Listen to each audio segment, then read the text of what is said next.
That breath coming back again. Forefront. Let's go.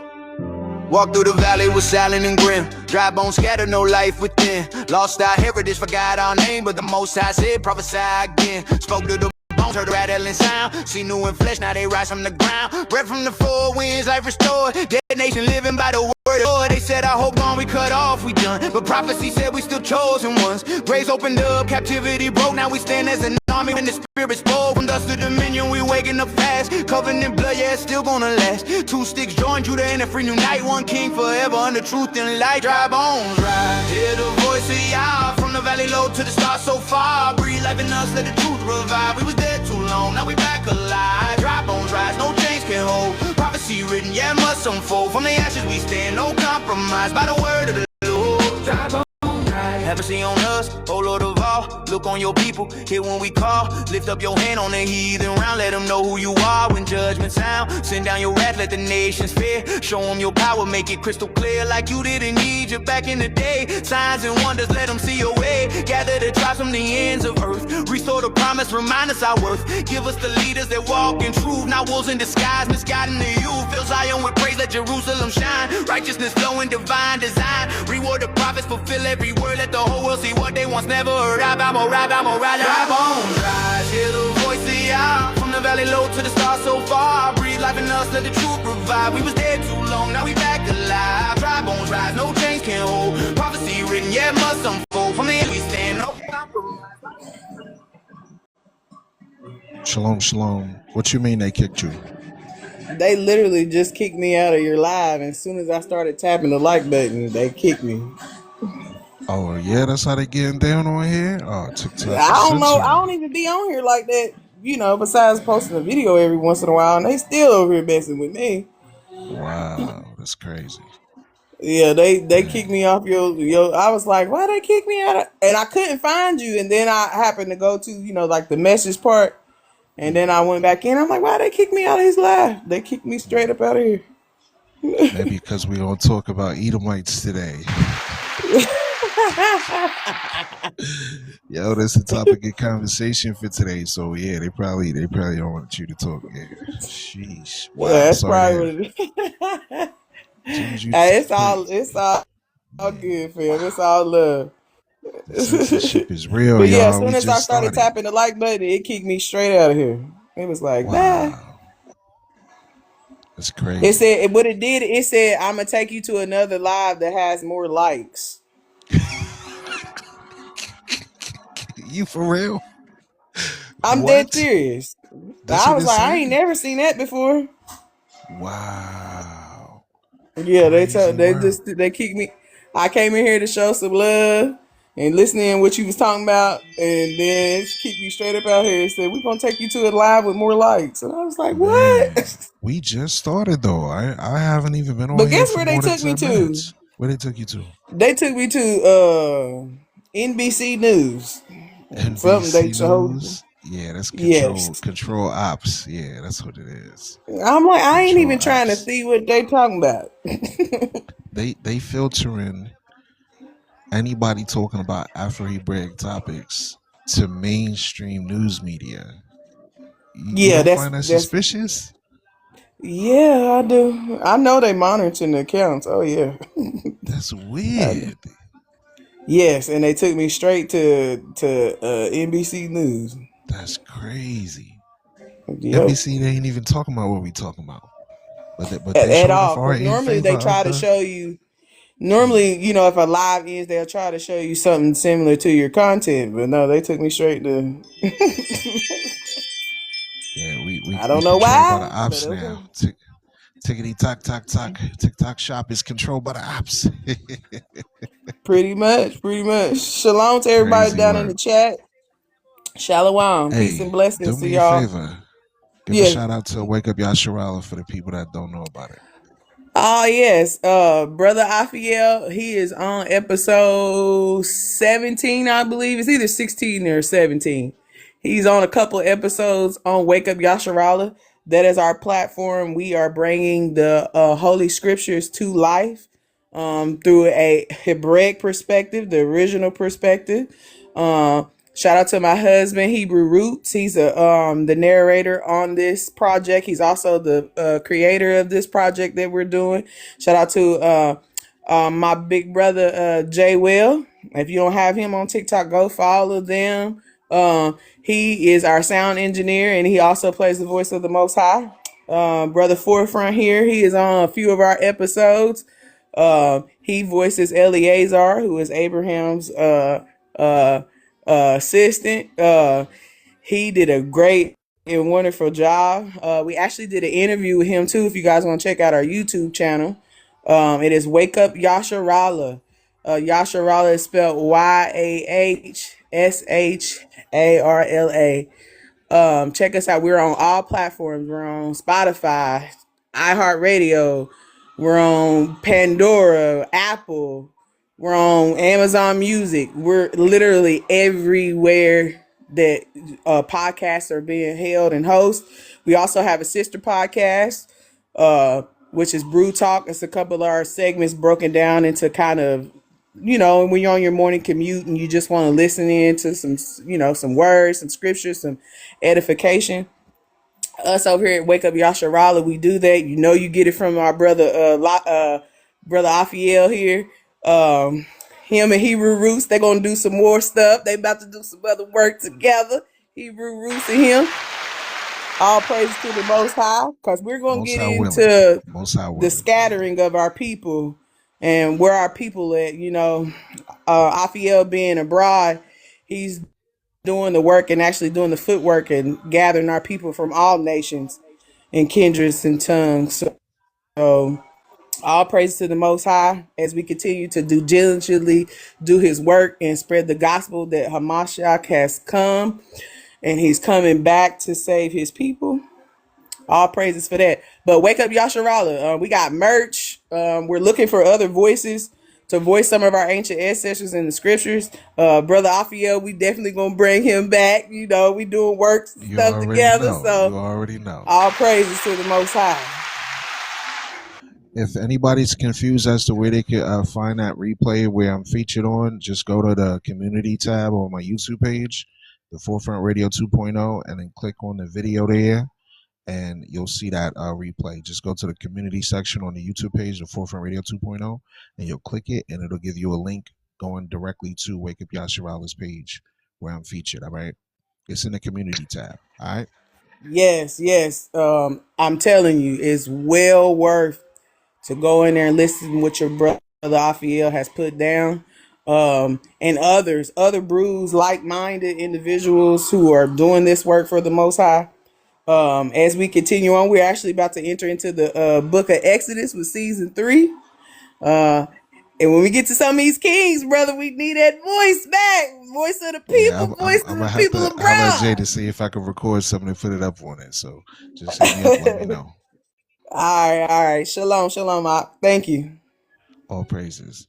Hey, I like the fact that the sister has shouted out her husband first, man. I like that thing right there, because one of the main things we got to see is that the kings get honored, the priests get honored. You understand? The way we can restore the black family, the Israelite family, the Hispanic, Latino family is when you honor your men, respect your men, and respecting the love that you have for your men and the projects that they're trying to do to glorify the Most High. That's rebuilding our nation, rebuilding our people. You understand? All praises to the Most High. All praises to the Most High. I see it. That breath coming back again. Forefront. Let's go. Walk through the valley with silent and grim. Dry bones scattered, no life within. Lost our heritage, forgot our name, but the Most High said, prophesy again. Y'all tap the screen, get the like, so we about to get started in a little bit, y'all. Breath from the four winds, life restored. That nation living by the word of the Lord. They said, I hope gone, we cut off, we done. But prophecy said we still chosen ones. Graves opened up, captivity broke. Now we stand as an army when the spirit spoke from dust to the... Oh yeah, hit them hearts and stuff. Subscribe here on the Forefront Radio, here on TikTok, YouTube, Spotify, iHeartRadio, and all your other platforms. Make sure y'all click that heart up top there, all right? Low to the stars so far, breathe life in us, let the truth revive. We was dead too long, now we back alive. Dry bones rise, no chains can hold. Prophecy written, yeah, must unfold. From the ashes we stand, no compromise. By the word of the Lord, dry bones rise, have mercy on. All right, so we about to get into a conversation real quick, y'all. Before we get into our conversation for today's topic, y'all, do me a favor, tap the screen, get the likes up, share the room with at least 10 people. Our conversation today is Doeg the Edomite. Our conversation for today is Doeg the Edomite. But before we get into it real heavy, we're going to talk on some news stories, and then we'll get into our topic, all right? So please share the live stream with different people that you feel will appreciate the information presented here from an Afro-Hebraic perspective, especially teaching about our diaspora with news and information that we all should be aware of, okay? So now, here's an article from February of this year. February of this year, 2026. Most of y'all probably don't know this. U.S. gunboats patrol Haiti's waters amid wrangling over a new government. Hostile in range. Something strange here, y'all. In a world where they promote allegedly freedom and democracy, you got the United States going and sending warships in the Caribbean islands. Y'all, what is that? What does that sound like? That sounds like when Spain sent Christopher Columbus with the Nina, the Pinta, and the Santa Maria down to the same place, y'all. These jokers will never change their MO, man. They allege that they're there to help the people, but in reality, they're there to steal and to exploit. You understand? They're trying to take stuff out of the country, y'all. And most folks are paying attention to what's going on in Persia to not be concerned what's going on with us in the Western Hemisphere. But pay attention. Whenever you see these jokers messing with a black nation, you always need to be on your P's and Q's and know what's going on. Listen close. This is the article here. On February the 3rd, the United States deployed a guided missile destroyer and 2 United States Coast Guard boats to patrol the Bay of Port-au-Prince, Haiti's capital. Hostile in range. The vessels form part of Operation Southern Spear, the name given to a massive deployment of United States military war assets in the Caribbean since September 2025, in what was ostensibly been a counter-narco campaign, allegedly, right? While President Donald Trump's administration has stopped short of threatening Haiti with military intervention, it has intimated via social media that it is intent on quashing attempts by members of the Transitional Presidential Council (TPC) to oust Prime Minister Alex Didier Philam, Philam, before the council's mandate expires on February the 7th. The naval presence appears to provide the latest proof of Washington's willingness to use the threat of force to shape politics in the Western Hemisphere. Hostile in range. Now, for those of you that need this to be explained in plain English, let me help you understand. The United States have a big boat and a boom boom stick on a big boat, and they're encircling a black country. Do y'all get it? Do y'all get it? Dog life. Nobody that's melanated should respect anything that West is doing to cause harm to folks that look like you and I. We shouldn't have any respect for it. You should call it out, and you should speak against it on all your platforms. You understand? I hope y'all get it. That's what's going on in 2026, y'all. While they got us worried about the Met Gala, while they got us worried about whatever award show going on, this is what they're doing behind closed doors. They're trying to take iridium from this country. That's what it is. You understand? From there, let's go across the waters and let's talk about Zambia.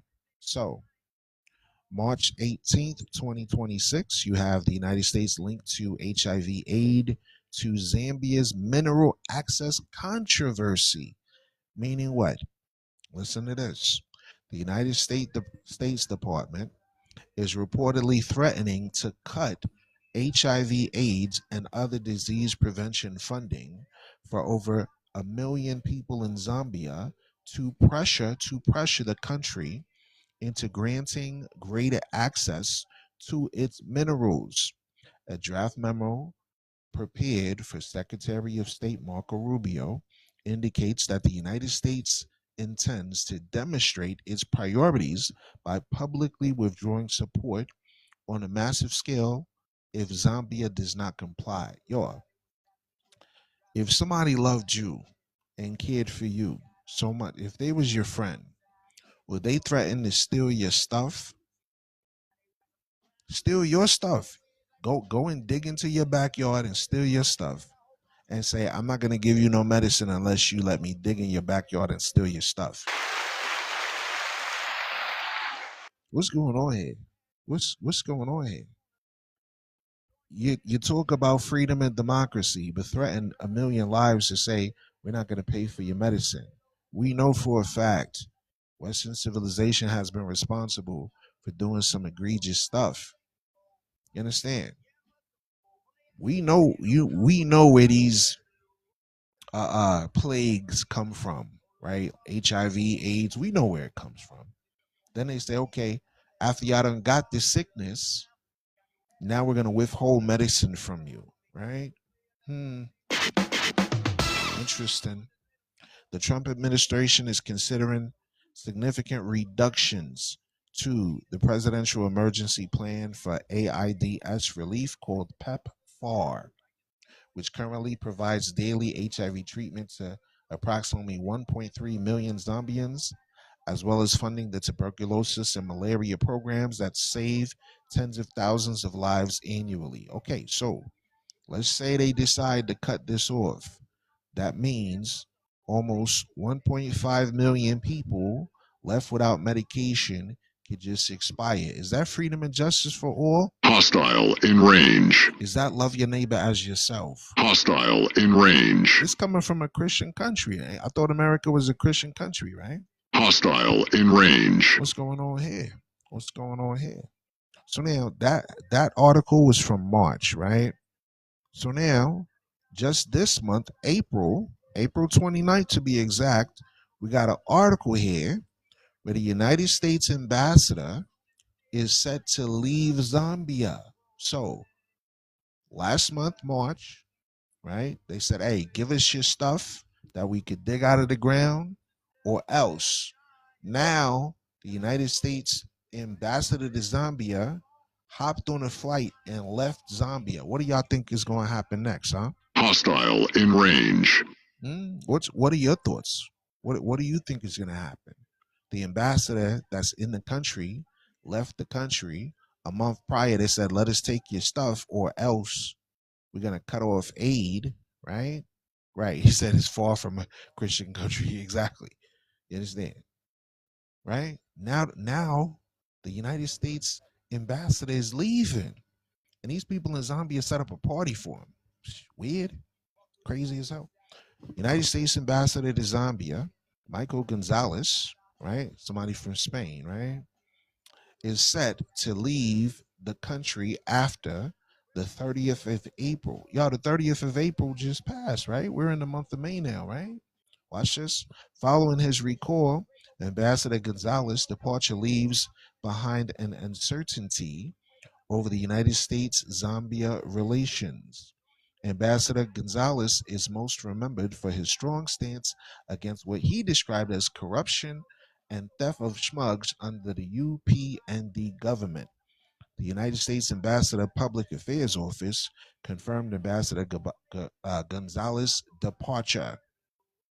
Ambassador Gonzalez is departing Zambia next week, and we will have a farewell reception for him on April the 30th. Now, let's put our critical thinking hats on, right? You got an ambassador in the country. A month or two prior, like back in December of 2025, they was telling Zambia, hey, give us your stuff. Let us dig in your ground and get your copper and all your good stuff out your ground. Zambia was like, no. Which all black countries should be like, no, right? Don't let Western powers come and just snatch your stuff for no damn reason. King Dan Lee said the same thing happened in Mali. They kicked France out. Now there's a conflict. There you go. There you go. Shalom to everybody joining on to the Forefront Radio.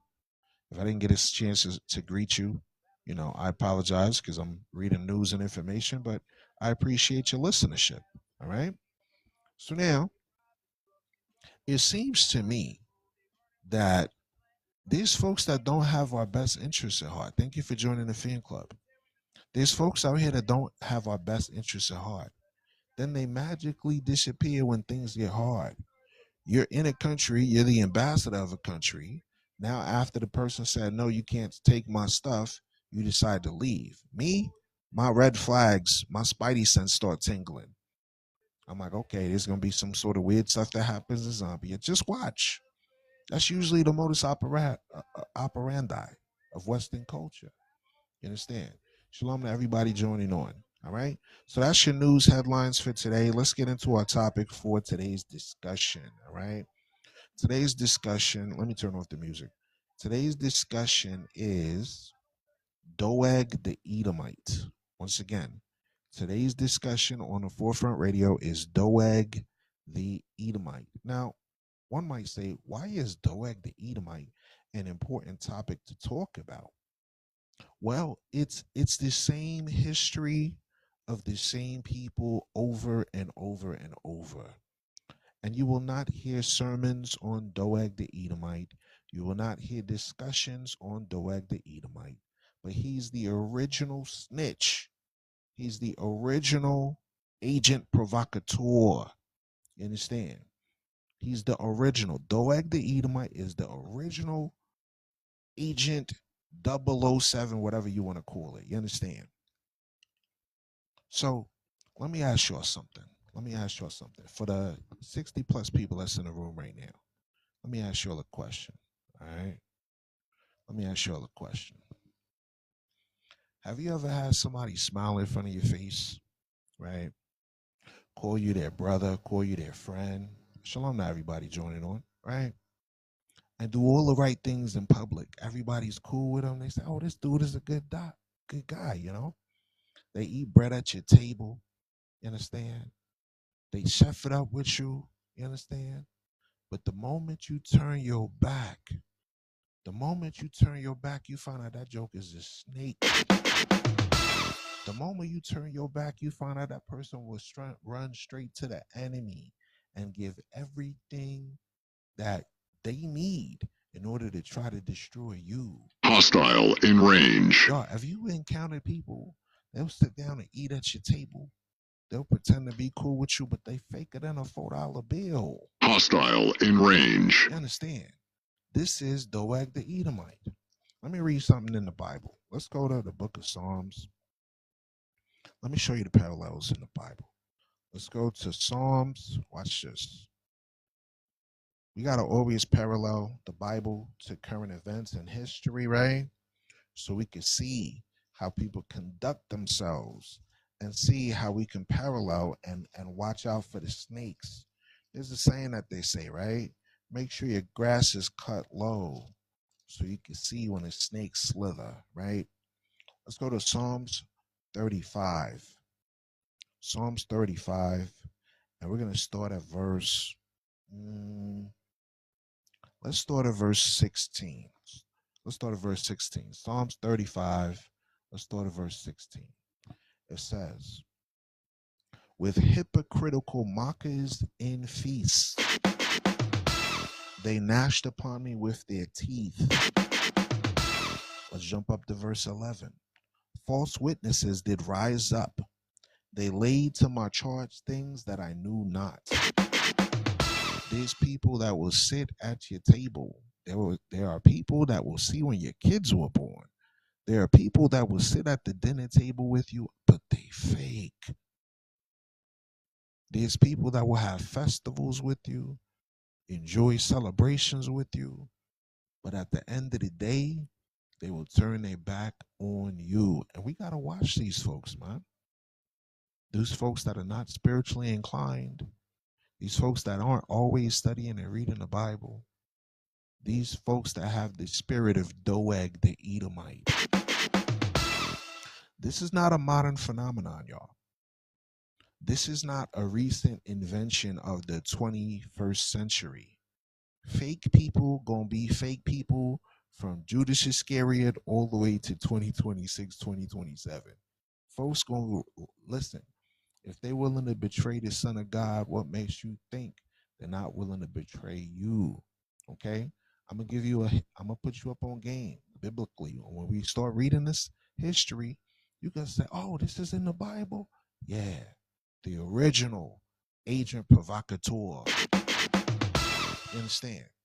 So this is a bloodline behavior amongst Idumean, and it has a name.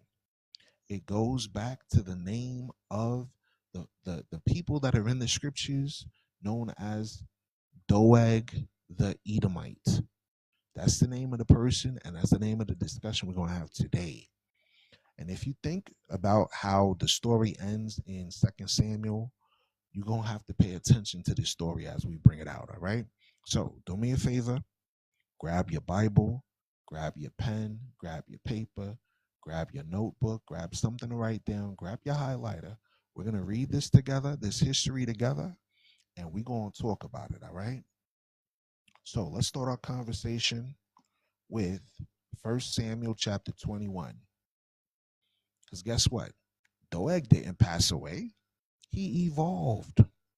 He evolved. Shalom to everybody joining on. Yeah, we're going to talk about Doeg the Edomite. He put on a toga. He built cathedrals, stadiums. He even signed papal bulls. He funded Galleon.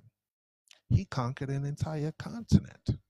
He baptized and enslaved our ancestors and people across the planet at the point of a sword. That's the spirit of Doeg the Edomite. That's the same spirit on his descendants that's walking around today in 2026. And we're going to talk about it. Oh, yeah, we're going to talk about it. Y'all, even when Italy marched all across Ethiopia and tried to colonize it with mustard gas in 1935, right?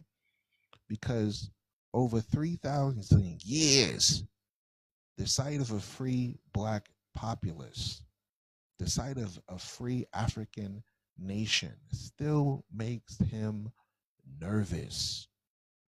They don't want us to be free, y'all. They don't want us to be free. If they really wanted us to be free, you could just go wherever you want and they won't even charge you. Y'all see what happened recently with Spirit Airlines? Spirit Airlines no longer exists, y'all, because they know that cheap flight was available for different groups of people. And now they said, oh, because of the conflict with Iran, we don't want y'all to really be traveling like that. So don't worry about that. Just stay in good old America. Y'all better get your passport. I'm telling you. So for those of you that are new, welcome to the Forefront Radio. Take a moment to click on the top right here with the hearts and follow this account if you have not. Take a moment to like, share, and subscribe to this account. We're available on Spotify, iHeartRadio, and many other platforms. We're going to talk about the eternal informant, the original spy, Doeg the Edomite. Let's get right into this thing, y'all. The original snitch. We're going to start with the Most High word. We're going to turn to 1 Samuel chapter 21. And we're going to start at verse 1. We're going to read 1 Samuel 21. We're going to read 1 Samuel 22, okay? Because I want to get a baseline of the history first before we dig deep into this thing. 1 Samuel chapter 21, verse 1. Then came David to Nob, to Ahimelech the priest. And Ahimelech was afraid at the meeting of David, and said unto him, why art thou alone, and no man with thee? And David said unto Ahimelech the priest, the king has commanded me a business, and has said unto me, let no man know anything of the business whereabout I send thee, and what I have commanded thee. And I have appointed my servants to such and such a place. Now therefore, what is under thy hand? Give me 5 loaves of bread in my hand, or what there is present. And the priest answered David and said, there is no common bread under my hand. But there is hallowed bread. If the young men have kept themselves at least from women. And David answered the priest and said unto him, of a truth, women have been kept from us about these 3 days since I came out, and the vessels of the young men are holy, and the bread is in a manner common, yea, though it were sanctified this day in the vessel. So the priest gave him hallowed bread, for there was no bread there but the showbread that was taken from before the Lord, it to be hot bread in the day when it was taken away. So we're reading here in the scriptures, right? Where David is coming across the priest. He says to the priest, hey, I need something to eat. Give me 5 loaves of bread. So the priest is like, hey, why are you by yourself? He's like, hey, I haven't touched no women. I need something to eat. The King Saul sent me on a private journey, right? So now, think about this for a second, right? Watch this. Verse 7. Now a certain man of the servants of Saul was there that day, detained before the Lord, and his name was Doeg an Edomite. Doeg an Edomite. Doeg the Edomite. If you take off the E off the egg, is dog. Doeg the Edomite. Doeg the Edomite. It says, the chiefest of the herdmen that belongs to Saul. That belongs to who? That belongs to Saul. Hostile in range. Now at this time, Saul was against David. The spirit of the Most High left from Saul, went to David, and Saul had jealousy against David. So now, there's something very interesting about the Gospels that you're going to find very interesting as it relates to this topic. Let's go to Mark chapter 2, verse 25. Let's go to Mark chapter 2, verse 25. Watch this. We're going to start at verse 23. There we go. Mark chapter 2, verse 23. It says, and it came to pass that he went through the cornfields on the Sabbath day, and his disciples began, and as they went to pluck the ears of corn, and the Pharisees said unto him, behold, why do they on the Sabbath day that which is not lawful? And he said unto them, have you never read what David did when he had need and he was hungry, he and they that were with him? Verse 26, how he went into the house of God in the days of Abiathar the high priest, and did eat the showbread, which is not lawful to eat, but for the priest, and gave also to them that were with him. And he said unto them, the Sabbath was made for man, and not man for the Sabbath. Therefore the Son of Man is Lord also of the Sabbath. Now, why is this important? He's given a reference to the history dealing with Doeg the Edomite. Now, what many of you don't know is that there was an Edomite at this time called Herod. This Edomite named Herod unalived a majority of the priests, okay, of the Sanhedrin. And what he did was he established puppet leaders that supported his cause. So Doeg the Edomite is a reference to these religious leaders because that history is relevant to the conversation of these Pharisees dealing with Christ, because many of them came from Idumean stock. They're Jewish with the letter J. You understand? They're not real Judeans. They're fake it in a $4 bill. They're Idumeans, Herodians, working with Herod against Christ.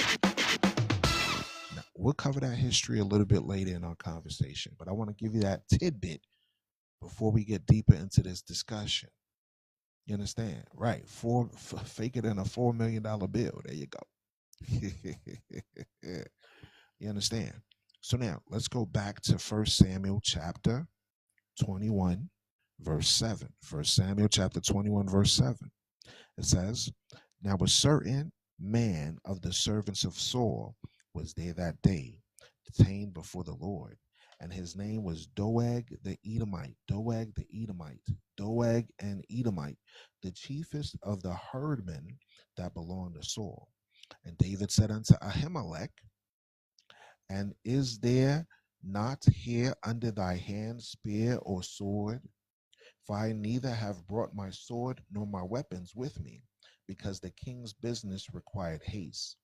And the king said, the sword of Goliath the Philistine, whom thou slewest in the valley of Elah, behold, it is here wrapped in a cloth behind me, behind the ephod. If thou wilt take that, take it, for there is no other save that here. And David said, there is none like that, give it me. And David arose and fled that day for fear of Saul, and went to Achish the king of Gath. So Achish the king of Gath was a Philistine. David was afraid that Saul was going to try to unalive him. So he fled and acquired bread and a sword from the priest. Doeg the Edomite saw him. Doeg the Edomite worked for Saul as one of his servants. As we read on, you're going to see why this is important to understand. So, 1 Samuel chapter 21, in this context, we're reading how King Saul is against David. The anointing of the Most High is on David, the son of Jesse, and Saul knows it. He knows this. So jealousy and spiritual poison starts to take place in this man's spirit. So what is he doing? He lost all favor with the Most High, but started to turn against his man David. So David is on the run. David is trying to escape the wrath of Saul trying to unalive him. He's alone. He's hungry. He has no armaments. He comes to Nob, right? He comes to a city that's full of priests. He comes across the priest. He says to Ahimelech, hey, bro, let me get some food. I need something to eat. I need some bread, right? And Ahimelech, he's the man of the Most High. Thank you for following the account, okay? So he gives David what he needs, right? He gives him the showbread, right? Which is consecrated bread, right? Which is holy bread, right? You understand? So we're finding out now that he also gives the sword that he took when he destroyed Goliath back in the early stages of when you read the book of Samuel. You find out David fights against Goliath, takes off his head with his own sword, and it's saved now in this area where this priest is at. Okay, so the priest gives him the armament, right? The man of God shows hospitality. He shows love. He shows appreciation to this anointed man named David, right? And there was nothing wrong with this picture except for one detail. One detail. Let's read that detail one more time. 1 Samuel chapter 21, verse 7. Now a certain man of the servants of Saul was there that day, detained before the Lord, and his name was Doeg an Edomite, Hostile in range. the chiefest of the herdsmen that belonged to Saul. Now, for the 55 plus people that's in the room, who was Doeg the Edomite a servant of? Right in the chat. Was he a servant of David or was he a servant of Saul? Right in the chat. For the 55 plus people that's in the room right now. Doeg the Edomite, was he a servant of David or a servant of Saul? All right, Tirza said Saul. Nelly Bo said Saul. Nia said Saul. Quabena said Saul. Corey said Saul. Stephanie said Saul. Good, good. So I want to make sure y'all paying attention. So I'm glad that y'all writing it down. Fifi said Saul. All praises. Sylvia said Saul. Good, good, good. So let's continue. Let's continue. So, do y'all see it? Do y'all understand what's going on here? Doeg was there. He was the eyewitness, y'all. He was the eyewitness. He was watching. He was present. He was in the Most High's temple, y'all, in his tabernacle, but not for worship, y'all. He wasn't there for worship. He's what folks call a monitoring spirit. You understand? He was there for intelligence. He was there for intelligence. This is the original field agent. When black folks was trying to set up their own churches, they set up laws in the 1700s to prevent you from reading or writing. And they said, we got to make sure that a European Brit or a European French or a European Spanish person was there to monitor, was there to instruct. Don't let them read the Bible by themselves. Always provide a Gentile to give them interpretation. That's why to this day, when we discuss biblical-based matters and prophetic texts, they tell us, oh, we don't agree with your interpretation. Like we're supposed to give a damn what they think. Like we're supposed to give a damn about their interpretation. Like they got the authority to tell us what the Bible really means when the Bible belonged to our ancestors. You understand? So they will always send field agents. They will always send people to watch for their benefit, to make sure these jokers ain't doing what we disagree with. You understand? Y'all understand that? That's what's going on to this day. So this was the original intelligence. He was gathering information, he was watching, and he was saying, oh, okay, I see where David at. You understand? There's folks that's going to be like that in these last days, watching everything you do, watching what you say, watching how you operate. We got to watch for these monitoring spirits, y'all. You got to make sure, even rappers used to say, hey, stay awake to the ways of the world, right? So there's folks out here, even in a religious atmosphere, that monitor what you say, that monitor how you say it, what you say, and in what capacity.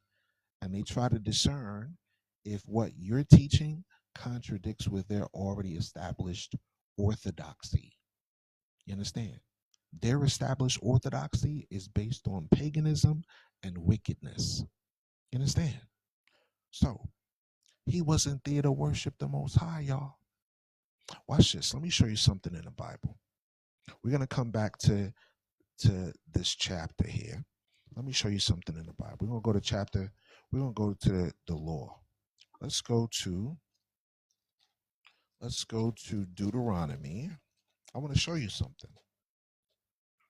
Let's go to Deuteronomy.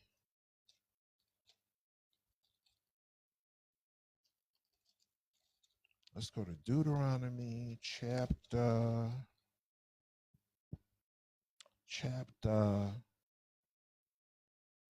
23. And we're going to read a couple of laws in here, right? We're going to read what some of these Christian pastors like to quote from, right? Watch this. Verse 2. A bastard shall not enter into the congregation of the Lord, even to his 10th generation shall he not enter into the congregation of the Lord. An Ammonite or a Moabite shall not enter into the congregation of the Lord. So now, I remember reading this one time, like 3 years ago. And we had a sister that was fellowshipping with us and all of that stuff. And the sister misinterpreted our reading of the scripture. And she said, well, I don't have my father in my life. I'm a bastard. I don't need to go to your church no more because I'm a bastard. Ugh. She used that as an excuse to continue in her sin. She don't know that I already had dreams and visions of her having fornication with Edomites. She don't know that. The Most High already revealed it to me. You understand? And a year or two later, the sister now messaging me talking about, oh, hey, what's going on? I just want to talk about the Bible. You stay over there. Mosquito buzzing by me. No, you stay over there. You stay right there. Because she didn't understand that the bastard reference here was talking about Ammon and Moab, not her personal experience. There's folks out here that'll listen to what they want to hear instead of listening to the scriptures.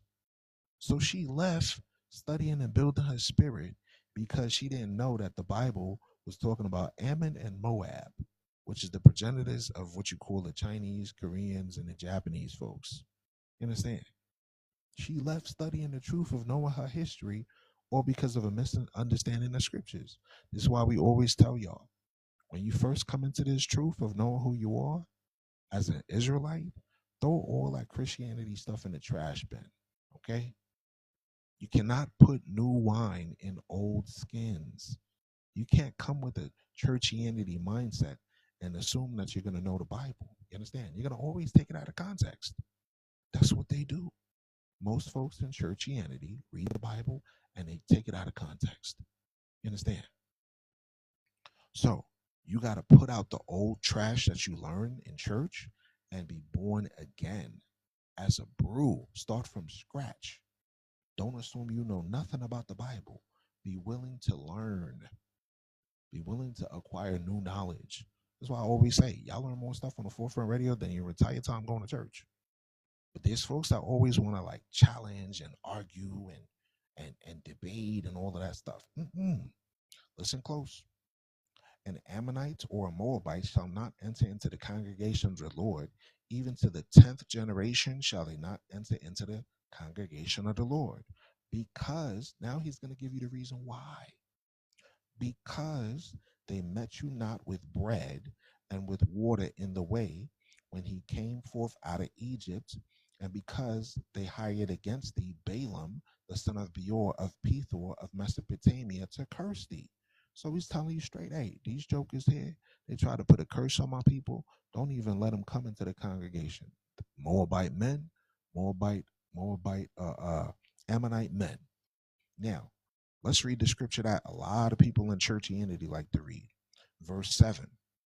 Deuteronomy 23, verse 7. Thou shalt not abhor an Edomite, for he is thy brother. Thou shalt not abhor an Egyptian, because thou was a stranger in the land. Hostile in range. So they'll read this scripture to come at us and say, why y'all always talking about Edomites? The Bible says, thou shalt not abhor an Edomite. Forefront, you shouldn't speak anything about Edomites at all. I'm like, what? Is that the proper interpretation, bro? Are you sure you got your eschatology right and your biblical hermeneutics right? You understand? They'll read this and try to use that as a talking point to say to us, don't talk about Edomites at all. But here's the problem with that theory. Here's the problem with the way they're presenting the scripture.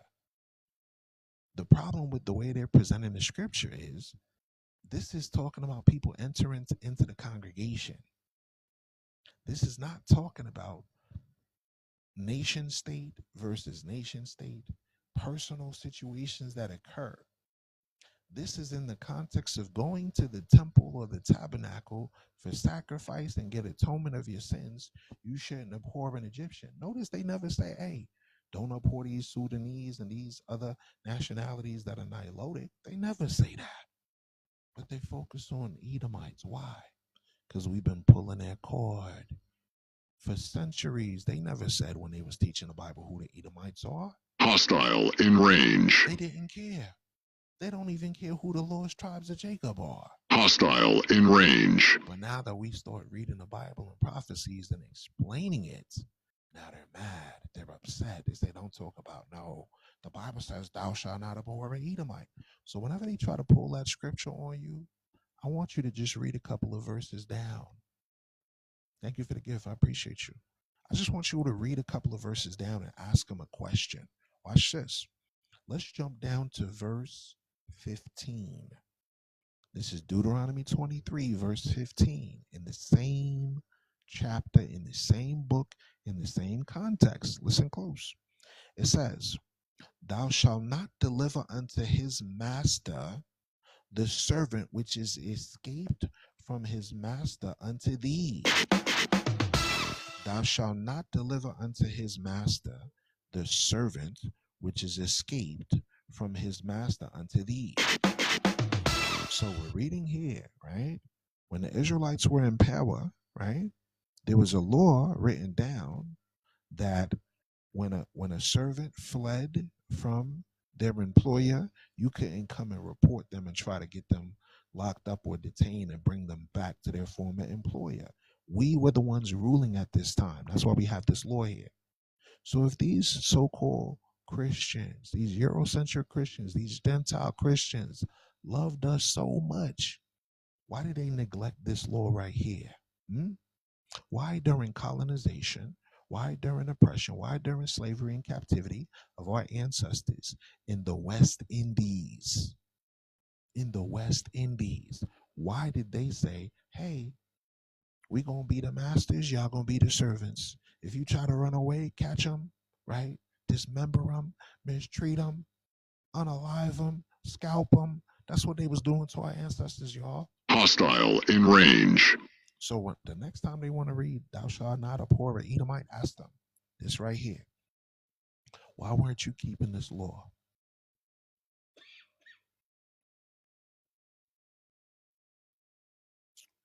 Ask them, why weren't they keeping this law? Deuteronomy chapter 23, verse 15. Make sure you highlight it, underline it. Give them that Uno reverse card. Because they always try to tell us, thou shalt not abhor an Edomite. Okay. If y'all was masters over us, why, when the servants was running away, you said they were suffering from drapetomania?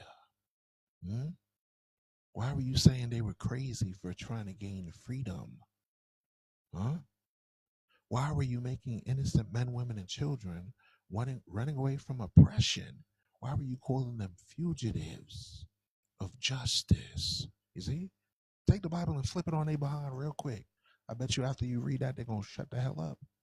I promise you, because I've tried it. As soon as they start saying, thou shalt not abhor Edomite, I'm like, okay, read verse 15 real quick for me, boss. All right. So now let's go back to this conversation. When we go now to the next chapter, in 1 Samuel chapter 22, right, we're going to find out something real interesting, right? What does Doeg the Edomite do? Dog the Edomite. Just take out the E. Instead of Doeg, just dog the Edomite. I just like how that sounds. What does he do exactly? He goes straight to Saul. He flaps his crusty, non-existent lips. You know, their lips thin as hell. You know, like a serpent, right? He snitches, he informs, he gives intelligence as a field agent. He goes and gives a report to Saul. You understand? You know I'm sarcastic. He says, hey, David is at Nob, bro. Ahimelech gave him bread, y'all. Ahimelech gave him a sword. Ahimelech inquired of the Lord of him. Y'all, let's read it. Let's read it. Watch this. Watch this. Watch this. Let's go to 2 Samuel chapter 22. We're going to start at verse 1. We're going to read through the whole chapter.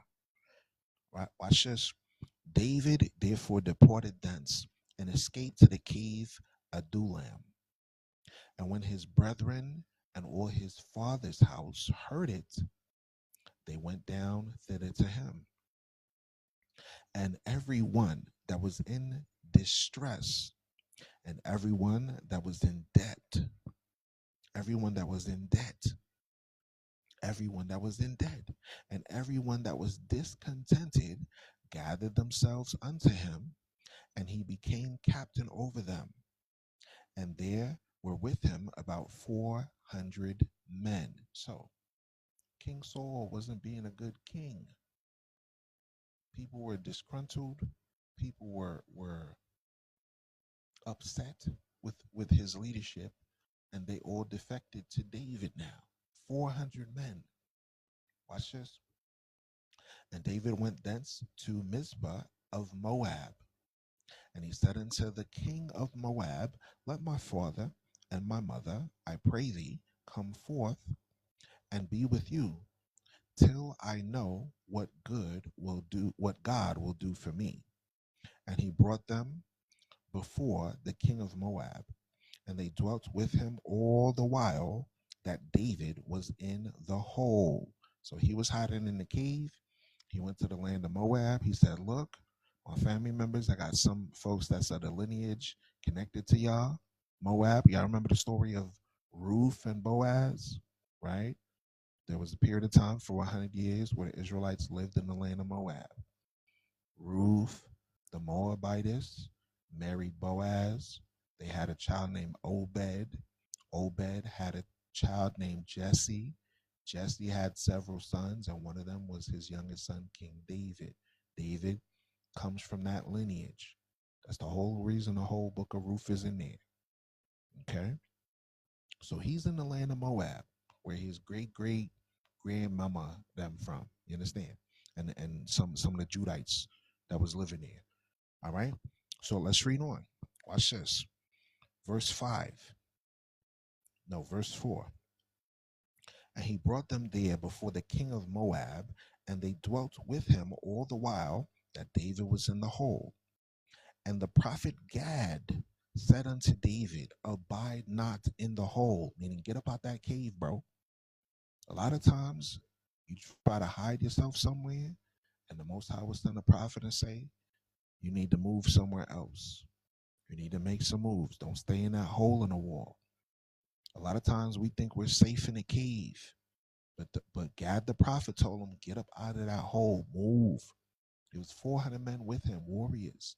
They said, don't hide there, leave. So that's telling you, whenever the Most High gives you vision or a prophet tells you to move, make the move. You understand? You understand what I'm saying? When you read in the Bible, come out of her, my people, and the prophet reveals something to you, pay attention. Pay attention. Okay? Watch this. And the prophet Gad said unto David, abide not in the hole, depart, and get thee into the land of Judah. Then David departed and came into the forest of Hareth. We're currently at 1 Samuel 22. We're now at verse 6. When Saul heard that David was discovered, why? How did Saul hear it? He had folks watching. He had folks observing, like Doeg the Edomite and some of our people. They was watching, they was plotting, they was looking. You understand? There's folks that watch what you do. You understand? Watch this. And the men that were with him, now Saul abode in Gibeah under a tree in Ramah, having his spear in his hand, and all his servants were standing about him. Then Saul said unto his servants that stood about him, hear now, ye Benjamites, will the son of Jesse, aka David, give every one of you fields and vineyards, and make you all captains of thousands and captains of hundreds? He's buttering them up. He's buttering them up. He's, hey, you see my enemy David over here? Is he going to give you gardens? Is he going to give you plantations? Is he going to give you crops and everything that you desire? Huh?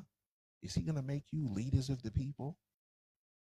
There's times where leaders use their position to manipulate their underlings. And you got to use discernment on that situation. Watch this. Verse 8. That all of you have conspired against me, and there is none that shows me that my son has made a league with the son of Jesse, and there is none of you that is sorry for me, or shows unto me that my son has stirred up my servant against me to lie in wait as at this day. Watch this now. Watch this now. Verse 9. Then answered Doeg the Edomite. Hostile in range. Then answered Doeg. We just take out the E. Doeg the Edomite. Hostile in range. Then answered Doeg the Edomite, which was set over the servants of Saul. So wait a minute. He went from being a herdsman, right, to now being set over the servants. Set over the servants.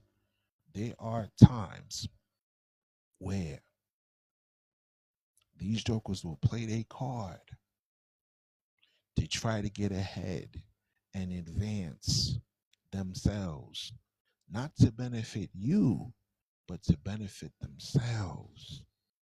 Doeg the Edomite is now set over the servants of Saul.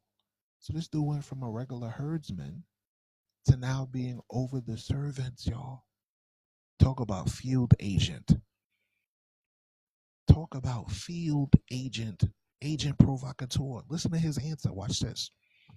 He said, I saw the son of Jesse coming to Nob, to Ahimelech, the son of Ahitub, and he inquired of the Lord for him and gave him victuals and gave him the sword of Goliath, the Philistine. Hostile in range. Wait a second here. Hold on a minute here.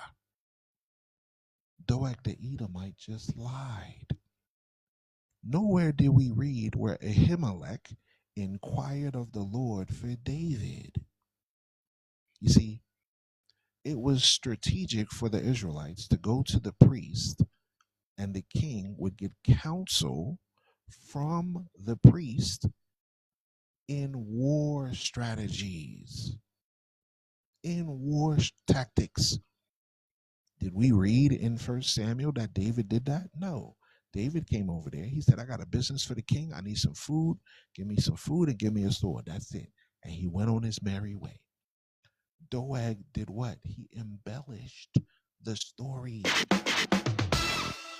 Doeg decided to enhance the story to make David look bad. Hostile in range. There's folks out here that will take black folks and set them against black folks. Liar, liar, pants on fire. There's folks out here. Y'all, if you read the historical documents during the civil rights era, you will find that there were certain things that certain administrations was doing in the West to try to plot and connive and cause one group to be against another group. You know, that he say, she say stuff. You understand? Listen, you should never fall for that he say, she say stuff, y'all. There's folks out here that will plot and use people groups against each other. I'm telling you. It'll be out of our own people and it'll be other nationalities. But in this instance, it's an Edomite doing it.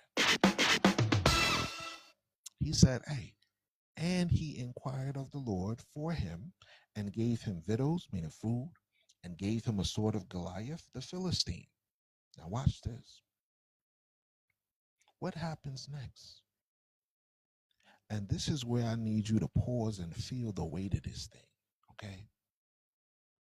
Saul calls for Ahimelech and all the priests of Nob, right, show up. He interrogates them. Ahimelech speaks plain as day with complete integrity, right? He didn't know that David was a fugitive. He didn't know David was running. He thought that David was loyal to the king, right? But guess what? His conscience was clean. His motives was pure. He was a priest defending with righteous actions, but Doeg ended up doing what? Causing Saul to not use proper judgment in the verdict of their trial, and he gives the order to unalive the priests. Hostile in range. Watch this. Let's read on. Verse 11.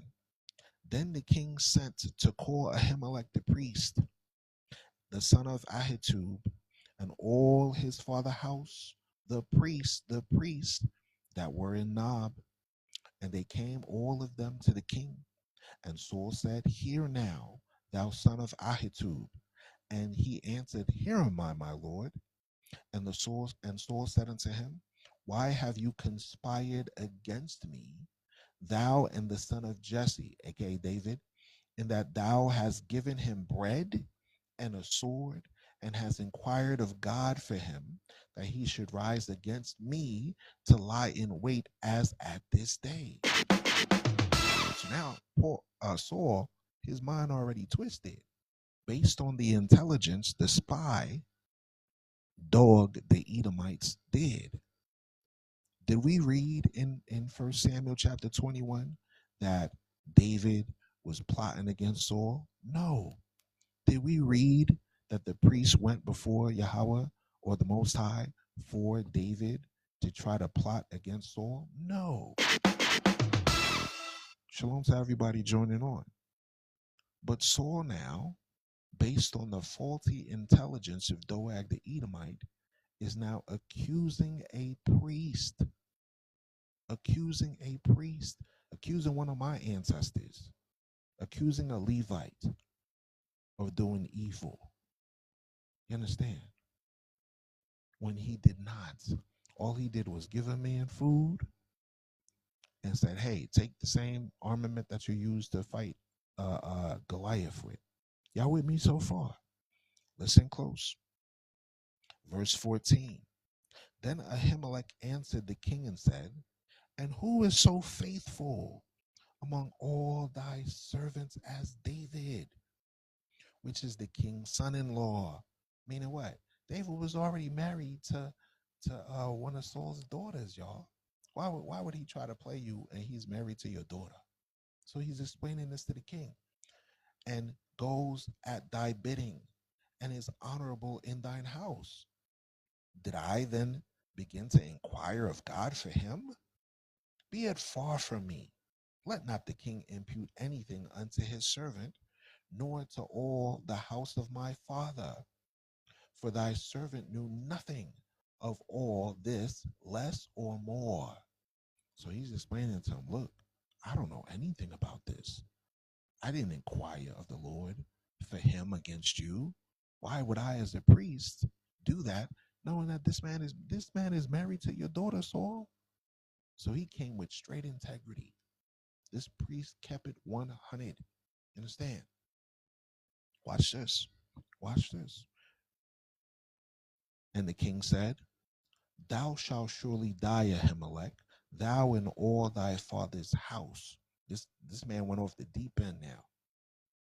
And the king said unto the footmen that stood about him, turn and slay the priest of the Lord, because their hand also is with David, and because they knew when he fled and did not show it to me.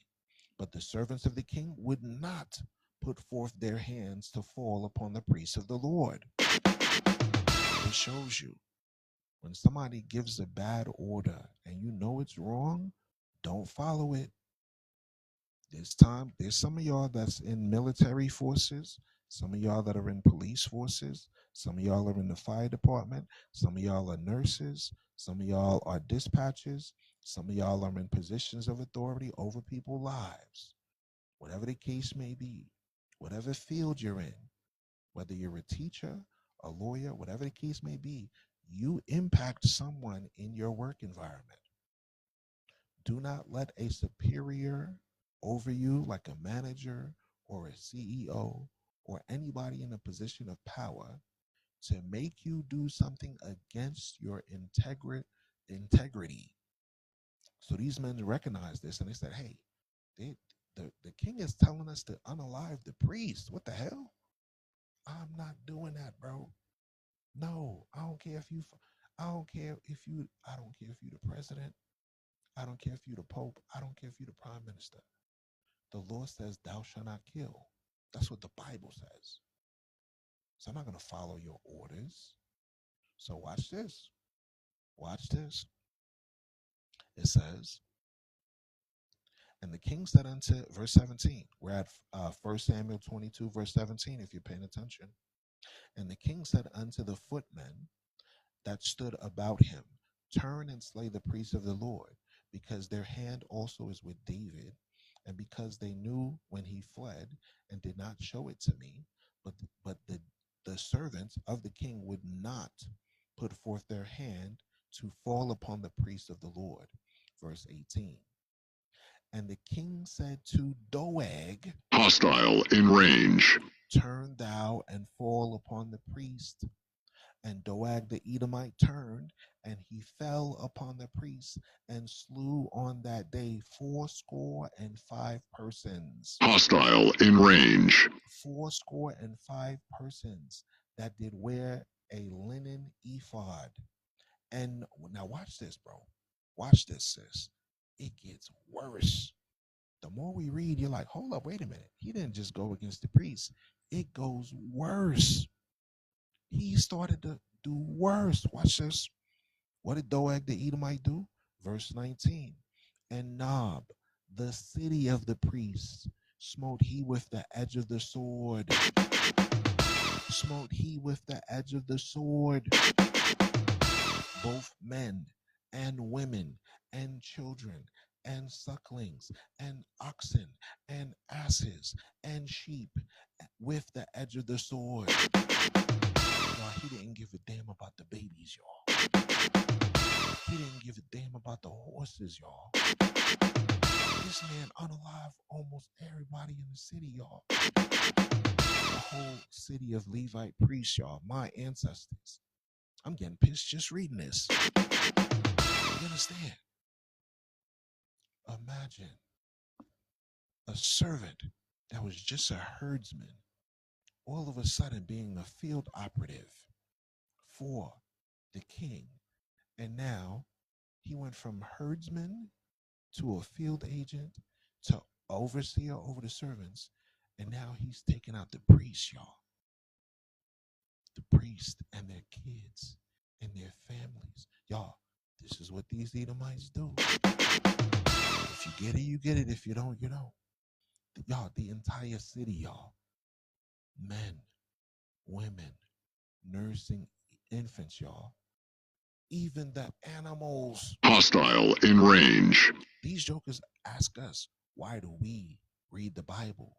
Because the Bible says the things written aforetime are written for our learning, that we through patience and comfort of the scriptures might have hope. You need to see how your enemy gets down to understand why we preach, how we preach, and why we direct our preaching to reveal the man of sin. He was in the temple with the priest. The same man, Doeg the Edomite, that was in the temple with the priests, was now unaliving the priests and their children and their wives and their goats and their donkeys. Listen, Edomites will pretend to be religious. They will sit in your churches. You dumb black folks in Africa, you dumb black folks in America, you dumb black folks in Latin America. They will sit in your churches and smile in your face and say, praise Jesus, we love you. And then Dylan roof you behind. You better wake the hell up. You better wake the hell up, y'all. You better realize these jokers pretend to be religious when they're not. When they're not. Wake the hell up. Wake up. So this man didn't have a problem taking out all of these people. Even though when you read in 1 Samuel chapter 15, Saul was told, take out all of these Amalekites, take these Edomites out. Saul was scared. He let Agag live, right? He let some of the sheep and the goats and stuff survive. But here, Doeg the Edomite, of Edomite lineage, he didn't give a damn. The order came out and he executed and targeted the Afro-Hebraic Israelite priests. Hostile in range. You understand? He didn't care whatsoever. The command came, he didn't say, oh, the holiness of the priests. The irony is surgical, y'all. Saul lost his kingdom for showing mercy to an Edomite adjacent king, y'all. Then his legacy is now stained by an actual Edomite creating a massacre to the Most High's priesthood, y'all. Hostile in range. Y'all, this is crazy work. This is crazy work. Now, David heard about what happened, and we're going to read what happened when David found out. He was heartbroken. Watch this. Watch this.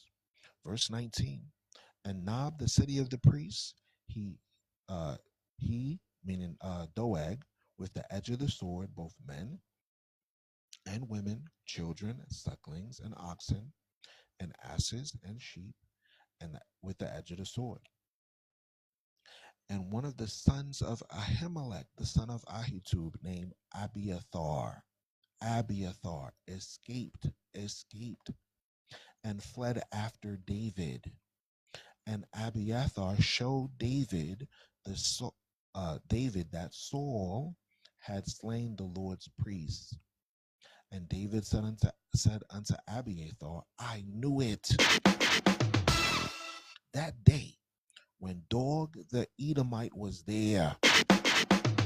When Doeg the Edomite was there, that he would surely tell Saul, I have occasioned the unaliving of all the priests, the persons of thy father's house. Abide thou with me, fear not, for he that seeks my life seeks your life. But with me thou shalt be in safe guard. You understand? So let's go back to the reference that the Messiah had said. Mark chapter 2, verse 25. Mark chapter 2, verse 25. Mark chapter 2, verse 25. And he said unto them, have you never read what David did when he had need and was an hungered, he and they that were with him? How he went into the house of God in the days of Abiathar, the high priest. Where did we just read Abiathar's name? First Samuel chapter 22, right? And did eat the showbread, which is not lawful to eat, but for the priest, and gave also to them which were with him. So now, why is Christ referencing this? It's because he knew in the New Testament that these jokers that were in the high priesthood were not legitimate Hebrews. Some of them were Herodians. Some of them were Edomites. Some of them were puppets set up by Herod, the Edomite, Idumean, who was working for the Roman government. And we're going to cover that when we continue our discussion. Thank you for sharing the live. So David knew the moment he went into the tabernacle, David knew something was off, because there's some people, y'all, when they're in a holy place, in a holy space, your spidey senses to start tingling. It's like a red flag. You understand? You understand that? Because you know they don't belong there. They're not there to worship. They're not there to pray. They're not there to get closer to the Most High. They're there to watch. Hostile in range. Listen, there's folks out here that pretend to be your friend. They listen to us teach here online.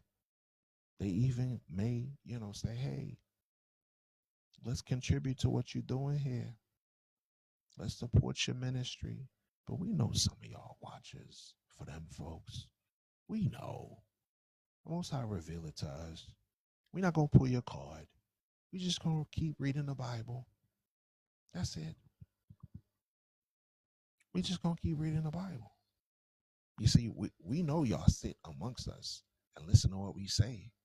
And y'all work for them folks. We know it. We know y'all get paid to sit on social media and just monitor. We know it. Monitoring spirits. Working for Shaitan. We know it. The Most High reveal it to us. But you're not going to stop us from teaching the Bible. You're not going to stop other men and other women from teaching the Bible. The Bible will always be strong in the midst of a wicked and perverse generation. You understand? So, David went further. He addressed Doeg directly in Psalm chapter 52. Let's go and read it. Let's read what the inspiration of the Holy Spirit said in regards to this instant. And it's a prophetic precision missile to how Edomites really operate. Let's go to Psalms 52. Let's go to Psalms 52. We're going to start at verse 1. It says, to the chief musician, Maskil, a psalm of David, when Doeg the Edomite came and told Saul and said unto him, David is come to the house of Ahimelech. So this psalm right here is dedicated to that history. Why boastest thou self in mischief, O mighty man? The goodness of God endures continually. The tongue devises mischiefs like a sharp razor working deceitfully. So now my question for you is, do you see in world history that Edomites use their politics, use their education system, use their media, use their religion, and they're always deceitful? He's talking about Doeg the Edomite, but that spirit you can see in 2026 to this day. To this day. Their preachers will stand on pulpits and lie on the Bible. They will go into a court, swear on the Bible, swear an oath with their hand and say, I swear to tell the truth and nothing but the truth, so help me God. And God ain't helping them because they just lied. They will lie in court and commit perjury. No, I did not have relations with that woman. I am not a crook. That's what they'll do, y'all. I wasn't on no island with no Eastern European people that converted to Talmudism. I wasn't on no islands with them. Never. How dare you ask me if I was on some strange island? Y'all, that's them all the way. They will lie straight to your face with a smile. With a smile. Watch this. Thou lovest evil, verse 3, Psalms 52, verse 3. Thou lovest evil more than good, and lying rather than to speak righteousness. Y'all, he lied on King David. Before David was king, he lied on David and said, oh, he went to inquire of the priest, and the priest had inquired of the Lord to him so he could plot against you, Saul. Y'all, he came up with this whole elaborate story. All the man did was get some bread, y'all. Imagine getting some food at a church function, and then you come back to the church, and everybody in the church gone, y'all. And I ain't talking about gone on a date neither. Right? Come out the womb speaking lies. You understand? Crazy work, y'all. So he knows their spirit. He's prophesying about the Doeg Edomite spirit, which is what we see in modern culture today. Thou lovest all devouring words, O thou deceitful tongue. God shall likewise destroy thee. God shall likewise destroy thee forever. He shall take away and pluck thee out of thy dwelling place, and root thee out of the land of the living. Selah.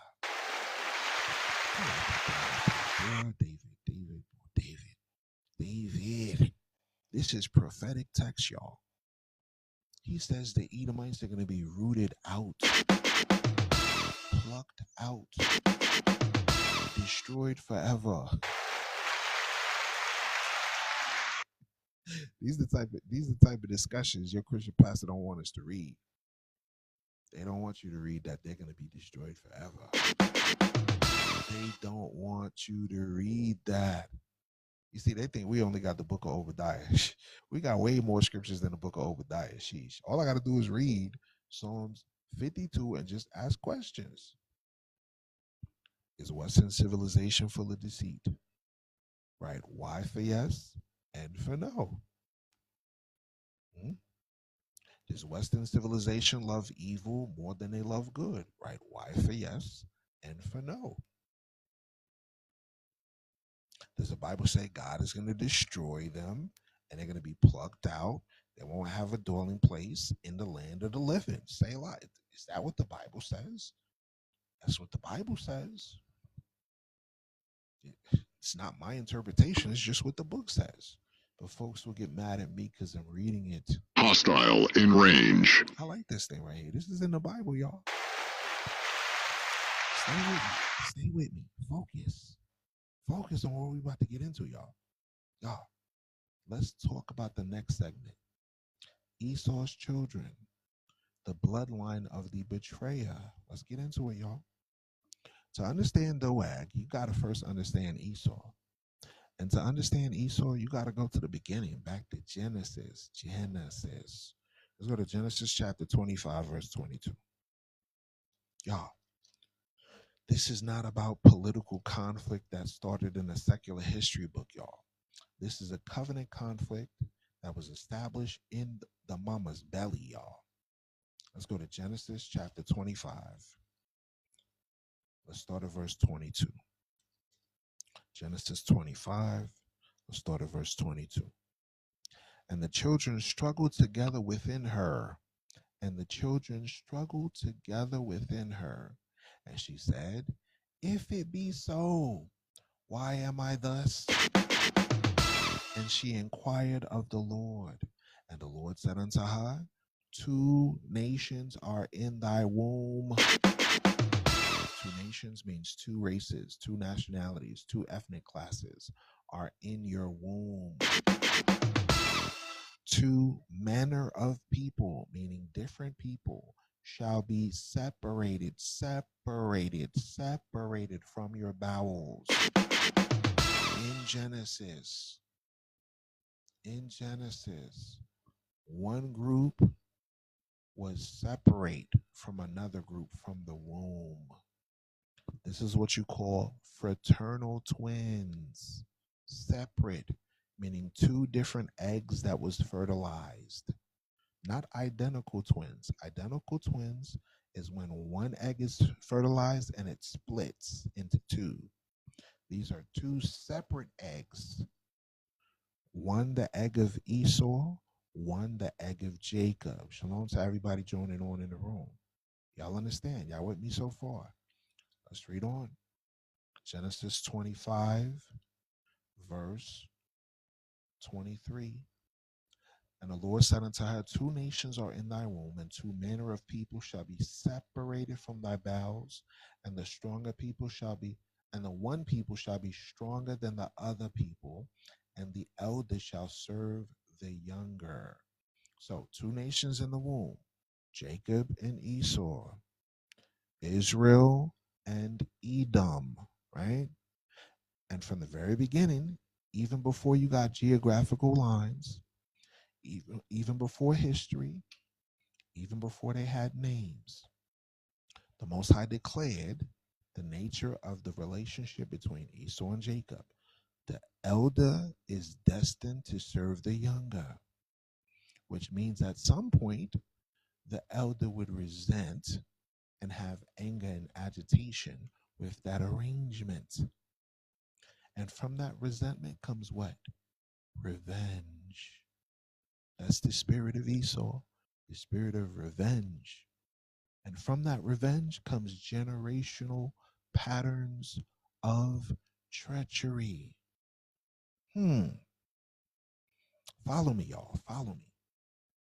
This is the same joker that sold his birthright away for some damn stew, lentil beans, and meat. This man sold his birthright, his whole entire covenant inheritance for some damn red food.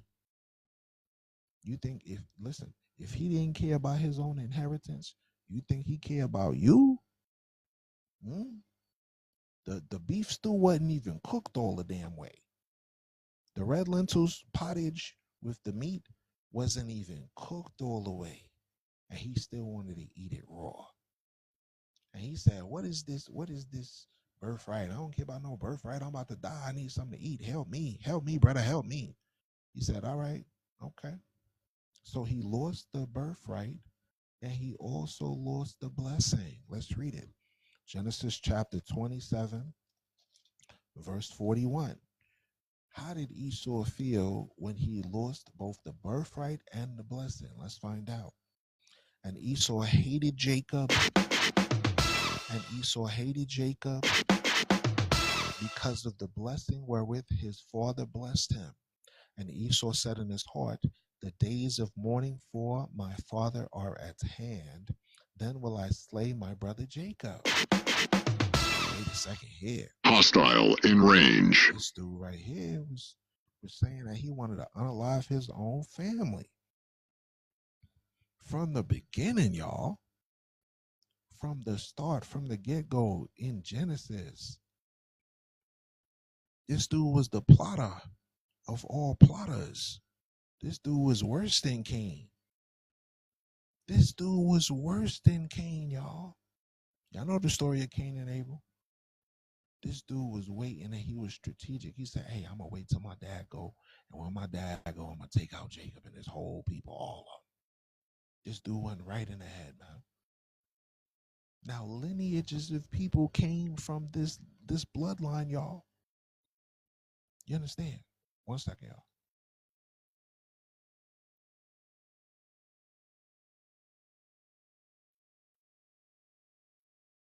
Y'all understand that? I'm gonna flip the camera for a second, y'all.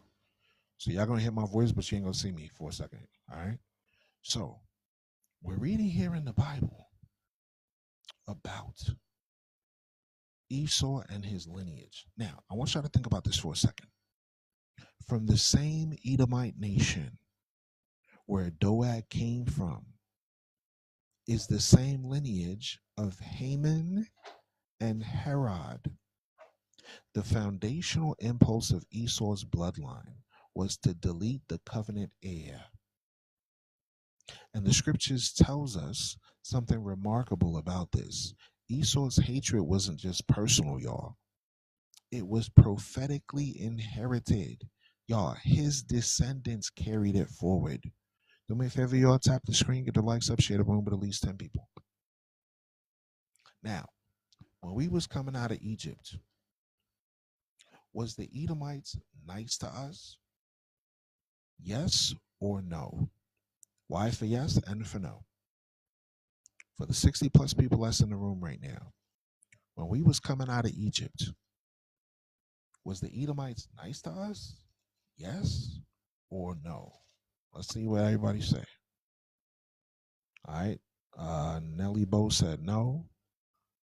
Joshua said no. Tiza said no. Adonique said no. Fifi said no. Gold said no. Essence said no. Glory said no. Monique said no. Jamirio said no. Humbly said no. Nia said no. Pat said no. Right?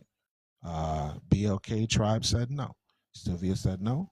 And Corey said no. And Judah Lyons then said no. And Yolinda said no. Okay, good. So we all on the same page. Let's read what they did in Numbers chapter 20. Let's go to Numbers chapter 20. Let's go to Numbers chapter 20. And we're going to start at verse 17. We're going to read 17 and 18. We're going to read 17 and 18.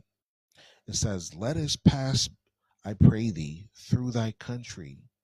We will not pass through thy fields or through thy vineyards, neither will we drink of the water of thy wells. We will go by the king's highway. We will not turn to the right hand nor to the left until we have passed thy borders. Now listen to what the Edomites said. And Edom said unto him, thou shalt not pass by me, lest I come out against thee with the sword. What the hell going on here? Hostile in range. So think about that for a second, y'all. Think about that for a second. Esau settles in the land of Seir, which then turns into the land of Edom. They invaded and unalived the Horites, took over the land for themselves. Now they live in southeast Canaan, which is the land of Ham. And throughout the Torah, we're finding out in prophetic books, we see Edom is consistently in opposition to Yasharel. When our ancestors was coming out of Egypt and asked only to pass through the territory of Edom, a simple request: let us pass through your land. Y'all, we even offered to pay for the water, y'all. What did Edom say? Don't pass by me or I'm going to come at you with the sword. Y'all, they utterly refused.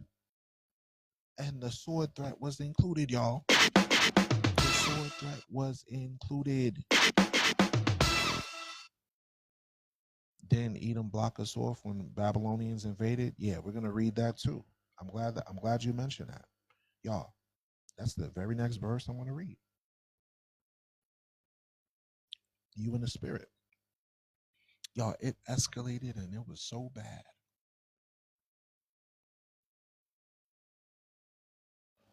It escalated, y'all. It escalated and it was so bad that during the Babylonian captivity, these jokers came at us heavy, man. Hard. They came at our ancestors very harshly, y'all. You understand? When the Babylonians besieged Jerusalem, y'all, these jokers was helping them. They didn't help us. They didn't say, hey, let's send y'all some troops. Let's give y'all some food and some support. No, they didn't send any aid. They stepped right aside and they said, go ahead and handle your business. Let's go to Psalms 137, verse 7. Let's go to Psalms 137, verse 7. Psalms 137, verse 7. Remember, O Lord, the children of Edom in the day of Jerusalem, who said, raise it, even to the foundation thereof. O daughter of Babylon, who art to be destroyed. Happy shall he be that rewards thee as thou hast served us. Watch this. I'm going to show you another precept that matches the same history. Let's go to 1 Ezra chapter 4. 1 Ezra chapter 4, verse 45. Watch this. 1 Ezra chapter 4, verse 45. Thou also vowed, now this is during the Persian time, thou also hast vowed to build up the temple, which the Edomites burned when Judea was made desolate by the Chaldees. So during the Babylonian captivity, what did they do? They came and burned the temple. During the time of the Greeks, what did they do? They came and burned the temple. During the time of the Romans, what did they do? They came and burnt the temple. Now all of a sudden they joined Christianity, Talmudism, and Islam. And now we're confused. We think they're holy and righteous. These jokes, listen, they burn universities and schools all throughout Africa. They burnt our churches all throughout North Africa, all throughout Libya, all throughout Egypt, all throughout Jerusalem, all throughout Syria, all throughout Europe. Every place we tried to establish, they burnt it down. Okay, let me fast forward to today's time. Maybe y'all can figure this out. We had our own kingdoms, our own empires, our own religious structures. Everything we established, they turned it down, they burned it down, they destroyed it. Okay, let's get into modern times, right? We was allegedly free, 1800s, late 1800s. We set up our own churches, our own schools, our own establishments. Who burned down Tulsa, Oklahoma? The Greenwood District? Black Wall Street? Who did that? Who decided to unalive a bunch of little kids during the civil rights era at a church? Who did that? Who messed up Rosewood, Florida and burned it to the ground? Who did that? Y'all, who was responsible for the Red Summer in Chicago? Who's responsible for that? Y'all, after the civil rights movement, who used police departments and decided to go to Philadelphia and drop something on people's houses to the point where over 80 residents was burned? Who did that? The same folks. They did it in Memphis. Y'all, who was the ones that was trying to unalive our people when they was crossing over the bridge, right, in New Orleans during Hurricane Katrina in 2005? Y'all, who went over to Venezuela and decided to take their president? Who did that? Who went to Nigeria and sent armaments to Nigeria? Who did that? Who has done airstrikes and fire brigade all across Africa, the Caribbean islands, Latin America, and around the world? Yo, we just reading the Bible and making comparisons. That's what we doing. We reading the Bible and making comparisons. So the Edomites burned down the temple. Then after they did that, then they want to go into the Holy Land and claim it for themselves. Watch this. Verse 50. First Ezra, chapter 4, verse 50. And that all the country which they hold should be free without tribute, and that the Edomites should give over the villages of the Jews which they held. Wait a second here. Hold on a second. Hold on a second here. We're reading here in the Bible that the people that are in the Holy Land are Edomites. Who's fighting for the land right now in 2026? Edomites and Ishmaelites. Edomites and Arabs. Mystery Babylon. America is fighting for that land right now. Right? With Eastern Europeans, right? We're reading here in the scriptures in Holy Writ that it's Idumeans fighting for that land. That means the original inhabitants are not there. You understand? Not in positions of leadership anyways. We got a remnant of our people over there. A remnant, a small amount.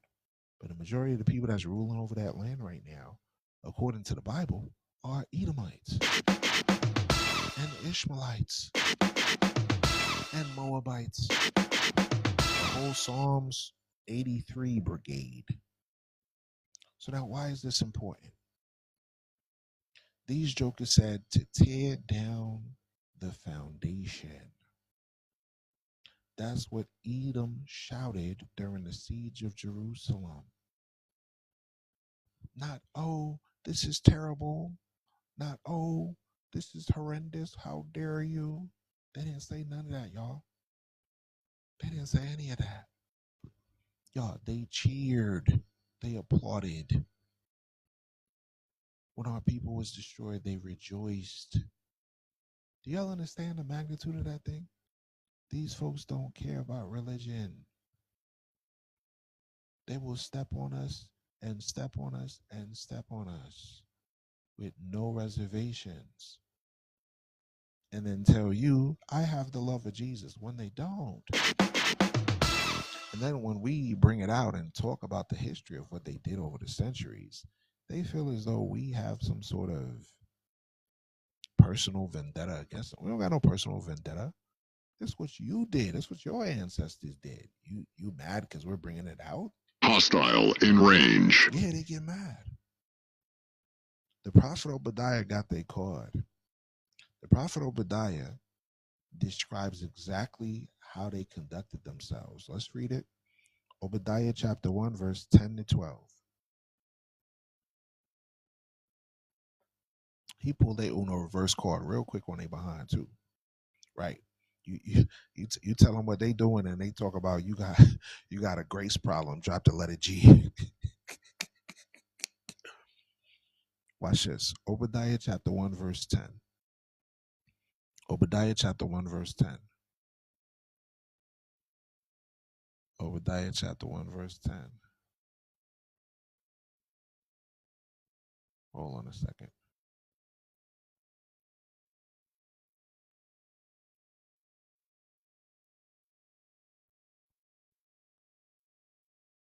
Obadiah chapter 1 verse 10. There we go. It says, for thy violence against thy brother Jacob, shame shall cover thee, and thou shalt be cut off forever. In the day that thou stoodest on the other side, in the day that the strangers carried away captive his forces, and foreigners entered into his gates, and cast lots upon Jerusalem. Even thou was as one of them. Y'all, they was betting on what land they could invade and colonize for themselves. Wow, y'all, this is how I know history repeats itself, y'all. These jokers will demolish an area where inhabitants are living and then set up for real estate and set up for resorts and hotels to be built on the very places where they unalived people, y'all. No moral conscience, no moral compass whatsoever. Right now in Haiti, there was a city that had anywhere between 30,000 to 80,000 people in it. And because of gang stuff going on, right? America came in and cleared out that whole city, only to find out later on that they were digging and they magically found iridium. They magically just found some iridium, and now, it's right now given to the access of America in Haiti. I thought they was worried about gangs. What's the concern with iridium? Hmm? Hmm? Maybe that whole gang stuff is a ploy for them to run into the land and snatch stuff. Hmm. Same thing we're reading in the Bible is the same thing they doing now in 2026. Hmm? Always lying. Exactly. So the Bible says in Obadiah, you shouldn't even have looked at us. You shouldn't have rejoiced at us. You understand? You should not have stood on the other side plotting evil against our people, right? But family, I want y'all to think about this thing, y'all. History repeats itself. How? They're doing the same thing in Europe. They're doing the same thing in the Americas. They're doing the same thing all throughout Africa. They're doing it in the Caribbean. Y'all, they've been doing this over for the next 3,000 years, y'all. If Christ does not intervene, they will continue to do this thing, y'all. Y'all tap the screen, get the likes up, tap the heart. If you haven't followed this account, the Forefront Radio, follow this account, tap for me. Thank you for showing that love. I appreciate you. So we know the address is Amalek. We know their coordinates is 666. That's them folks, y'all. It's in their nature. Thank you for following. It's in their nature, y'all, because Amalek is Esau's grandson through Eliphaz, Esau's firstborn son, with a concubine named Timnah, and Amalek becomes the nation that attacks Israel from behind when we're fleeing out of Egypt, right? They targeted the weakest amongst our people, the women, the children, the feeble. That's what they always do. They attack the vulnerable, y'all. Think about it. Why would America go to Zambia and say, the people that has HIV, we're not going to provide you with medication unless, and this is according to news sources, unless you give us some of your underground resources. So sick patients can't get help because you want some rocks underground? Gold, silver, diamonds, copper, iron. Why don't you dig in your own land and look for that stuff, right?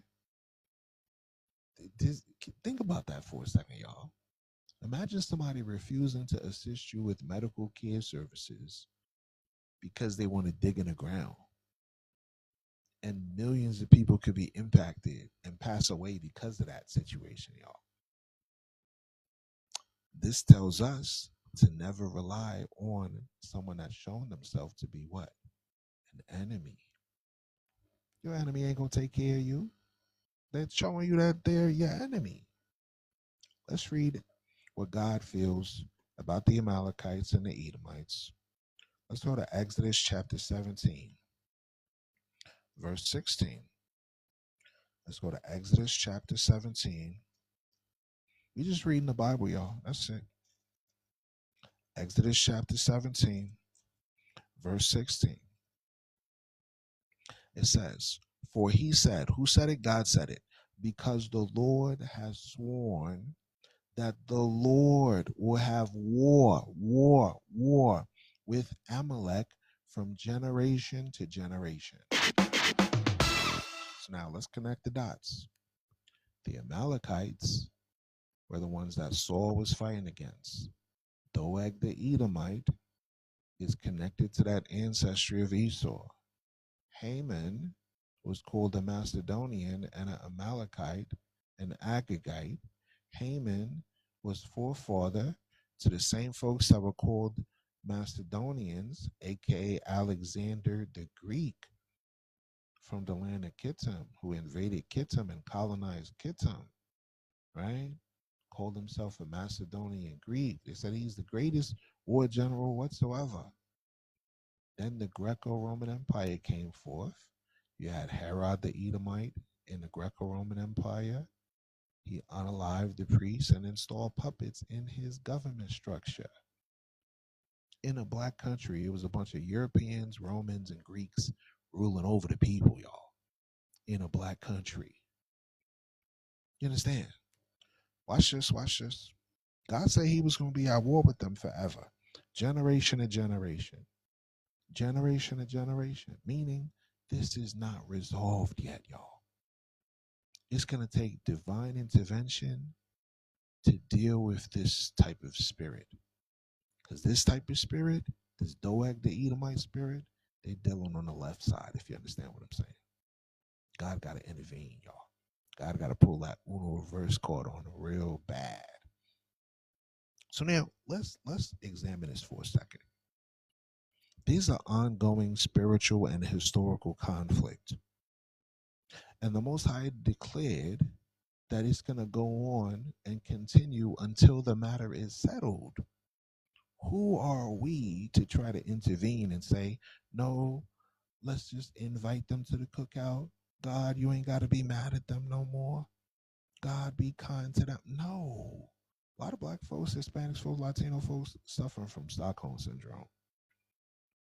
Those that have shown us for centuries that don't have our best interests at heart, they say, invite them. Bring them to the cookout. Where's the love of Jesus? It's intellectual dishonesty to assume people are going to change when they showed you for thousands of years that they're not going to change. Now, here's where I want you to start to see the pattern. Doeg the Edomite in 1 Samuel chapter 21 and chapter 22 is identified as an Edomite, right?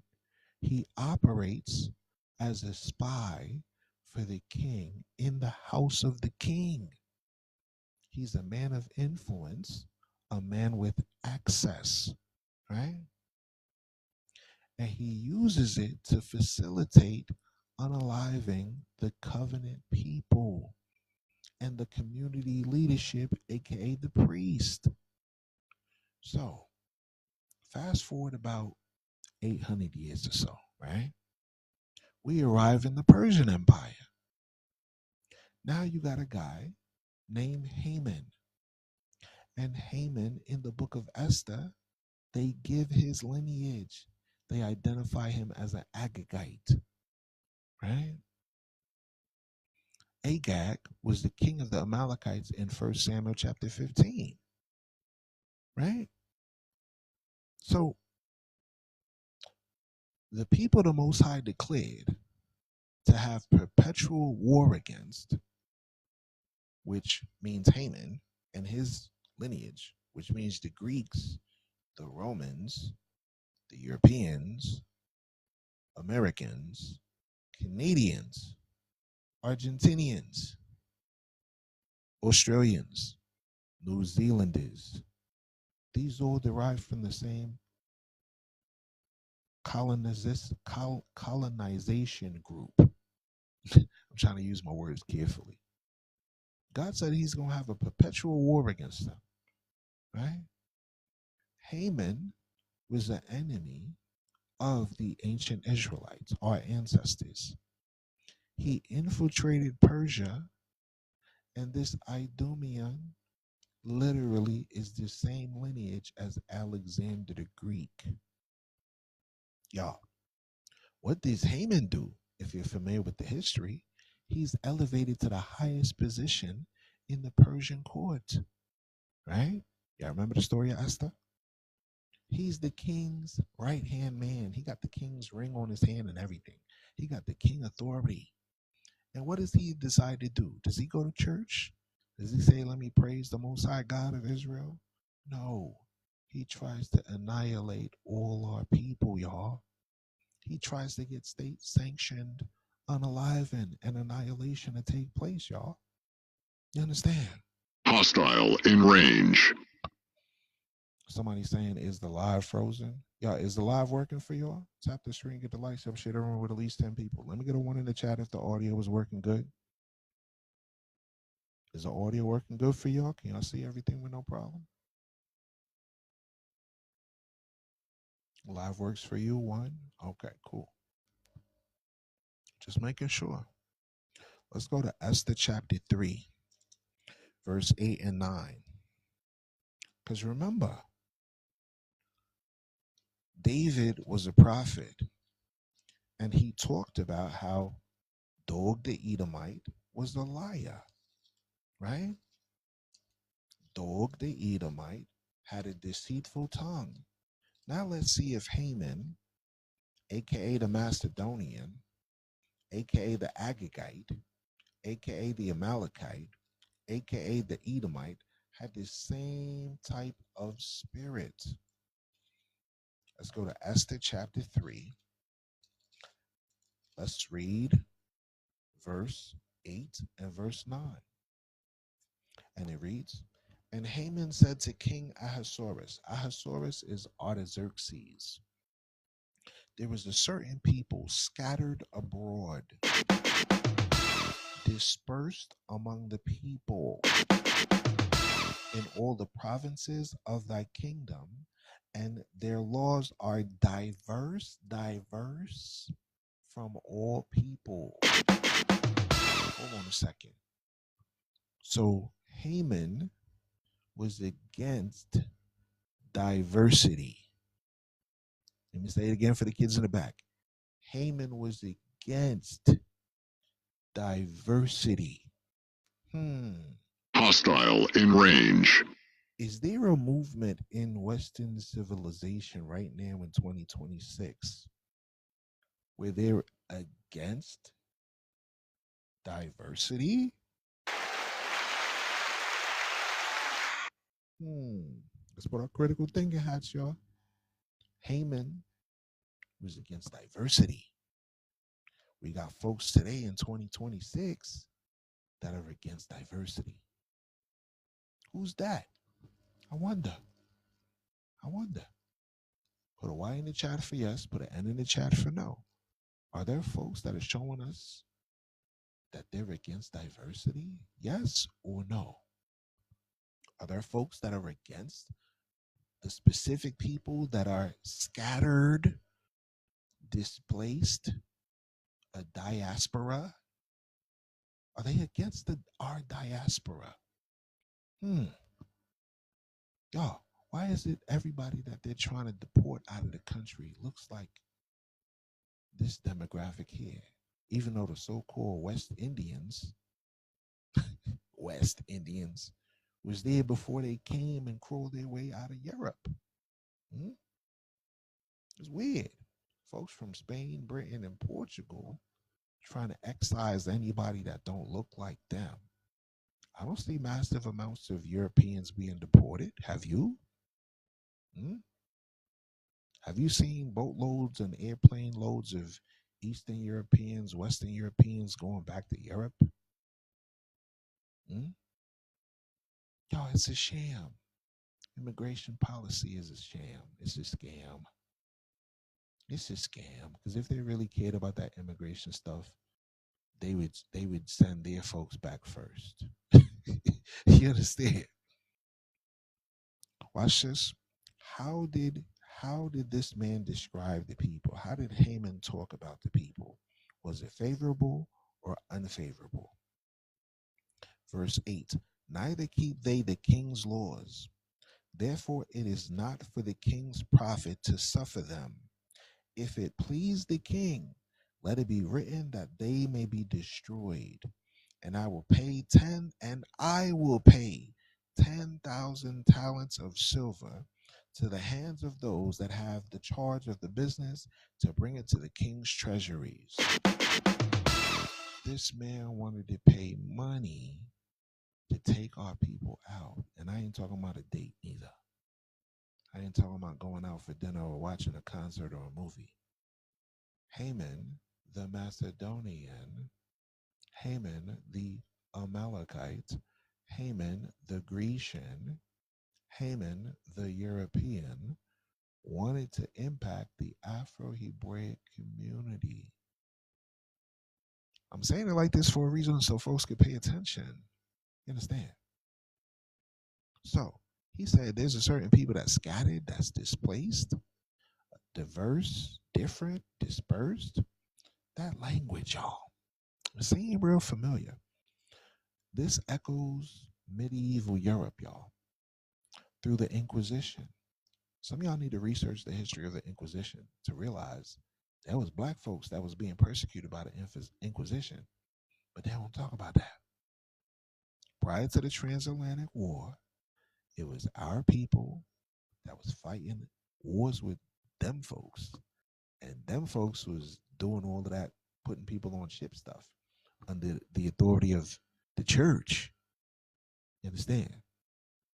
Are you a good Christian? How did you become good Catholics and good Protestants? Y'all really think we prayed to Eurocentric Jesus to join this religion? Y'all better wake up. Y'all better wake up. Y'all, they pass edicts, laws for expulsion. Expulsion is a fancy word for deportation. On ships. Deportation out of Europe on ships. Who do you think they was trying to... Y'all think about this for a second.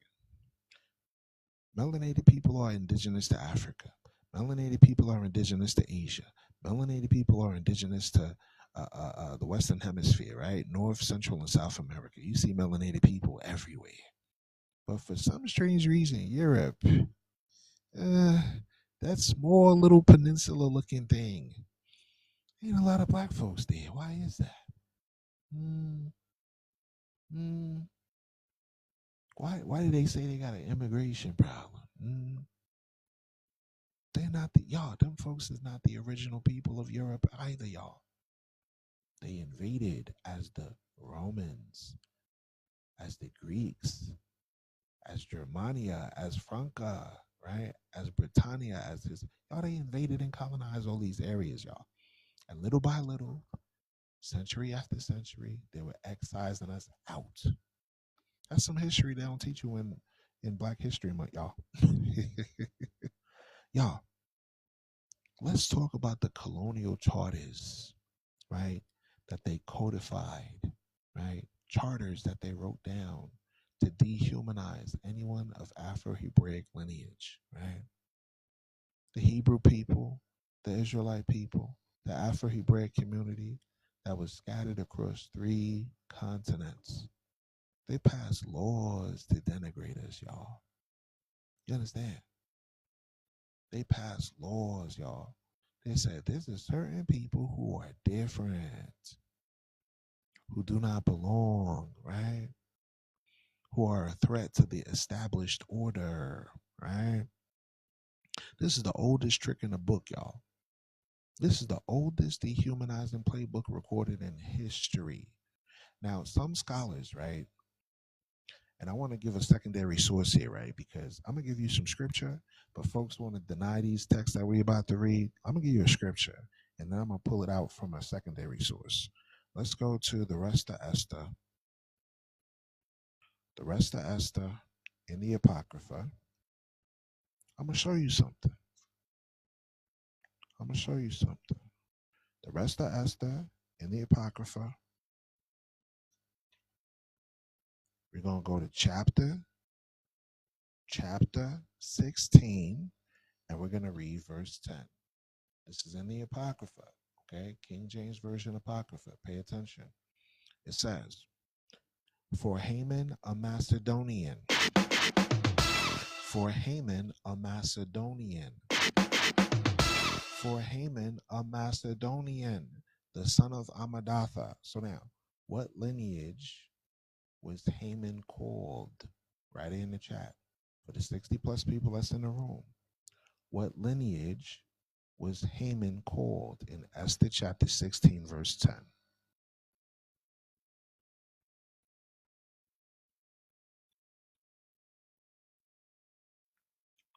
All right, Stephanie is the first to answer correctly. A Macedonian. A Macedonian.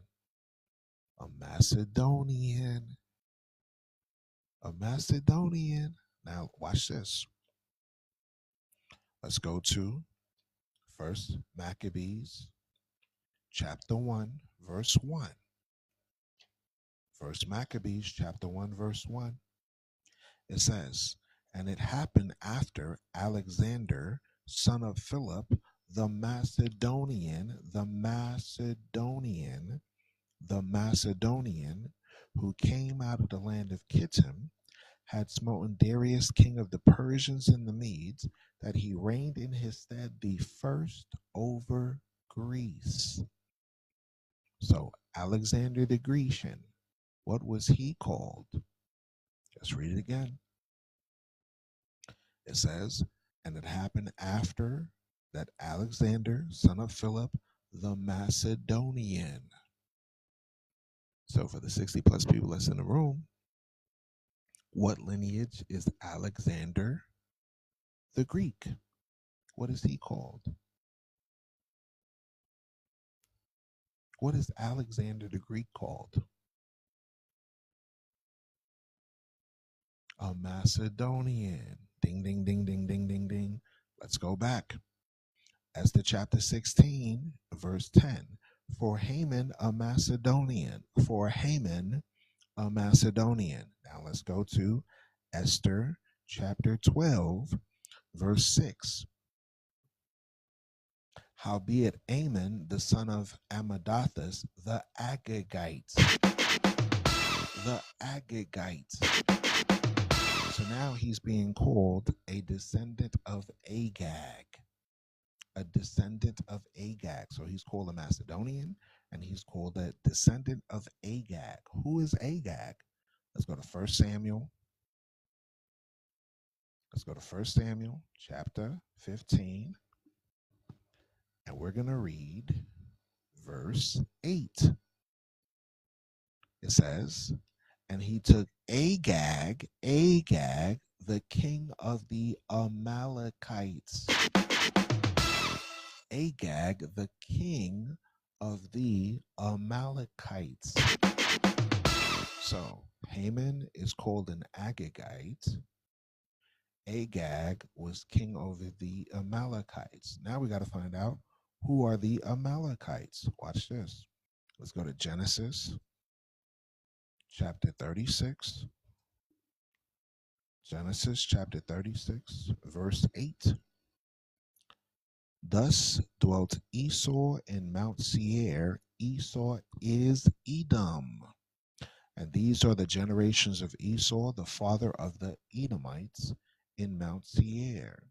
These are the names of Esau's sons: Eliphaz, the son of Adah, the wife of Esau; Reuel, the son of Bashemoth, the wife of Esau. And the sons of Eliphaz were Teman, Omar, Zepho, and Gatam, and Kenaz. And Timnah was concubine to Eliphaz's son, and she bare to Eliphaz Amalek.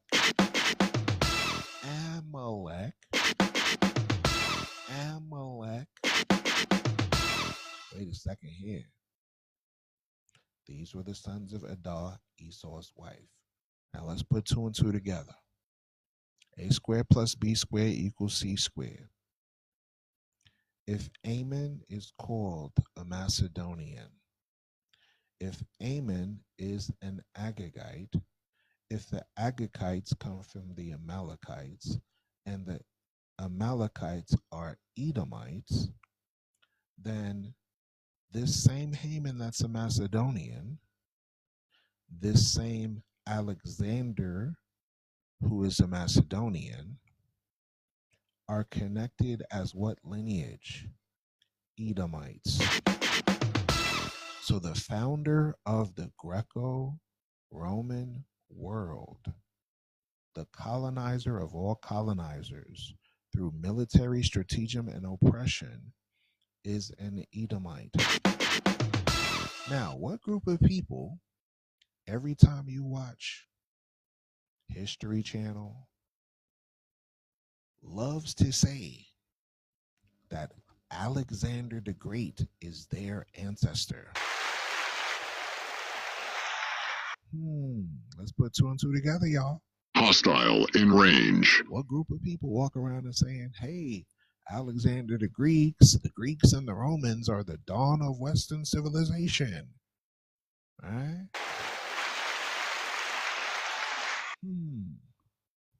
We're reading here that Alexander is called a Macedonian.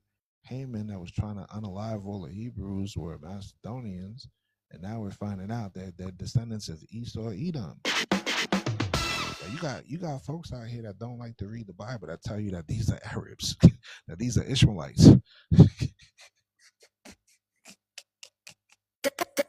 Doeg life. You got jokers out here that saying, "Hey, these are not white people for what? These are some Japhites." It's funny as hell. It's funny as hell too. And they gotta go look stuff up in lexicons and try to look stuff up in Blue Letter and all of this stuff and go into different Greek and Hebrew and all of this stuff. And I'm like, yo, just get a scripture, bro. You understand? They be coming on here trying to debate me too, embarrassing themselves and all of that.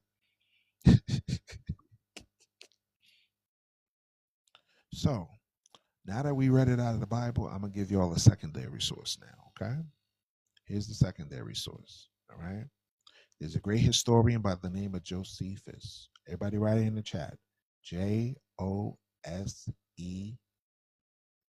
like Jose, and then Fuss. Phus. Joseph with a U.S. at the end. Josephus. Write it in the chat. That's the name of the historian.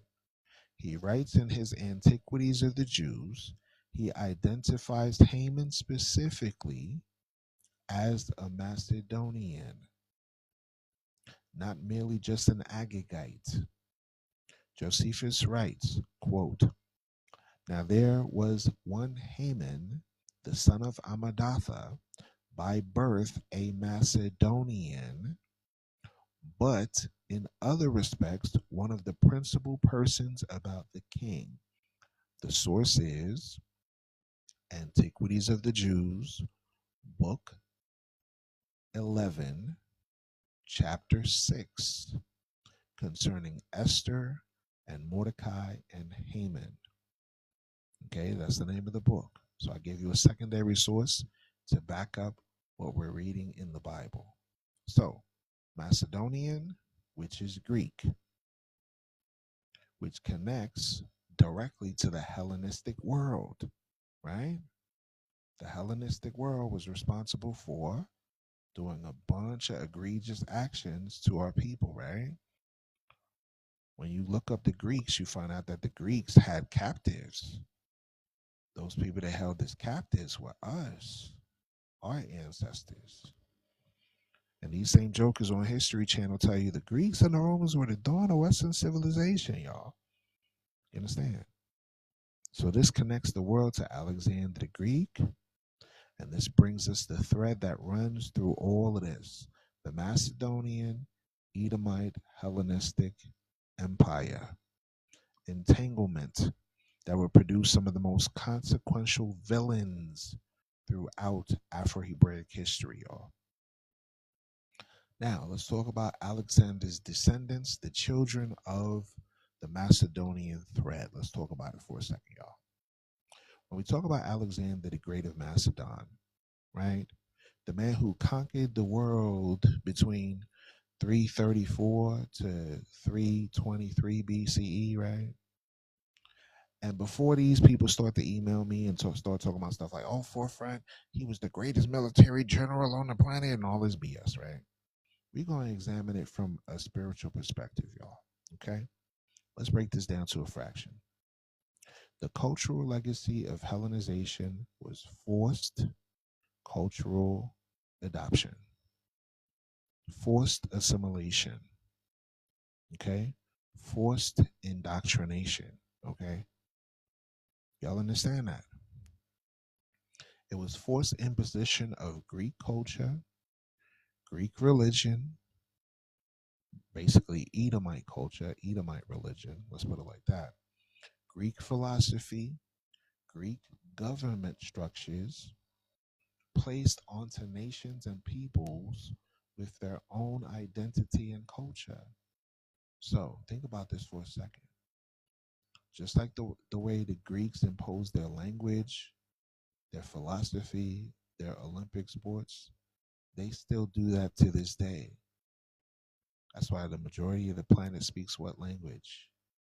English, Spanish, French, Dutch, Portuguese. Most of the Western world speaks a Eurocentric dialect. You don't find that odd? You don't find that strange? That we all speak some sort of dialect that comes from a small peninsula that's not even a continent? Isn't that weird? Obviously, we're not all majority British, but we speak those languages that come from that region. It's the same thing that the Greeks did to our ancestors. That's why they have Greek translations of the Bible, right? Like the Greek Septuagint. That's why they neglected to read any other text, like the Coptic text, the Egyptian text, the Ethiopian Bibles. They neglect those things, y'all. So now, let's think about this for a second. Our people had to endure and suffer the most from Hellenization in the ancient world. And the Israelites had to endure not just a change in the political structure, but also the entire reason for existence. Meaning what? Our dietary laws, our Sabbath observance, our festivals was now forced to convert to that of the Greeks and the Romans. That's why to this day, we celebrate Roman festivals, European festivals, American festivals. Ask a black Christian when is Hanukkah. They're going to look at you like, huh? Hanukkah who?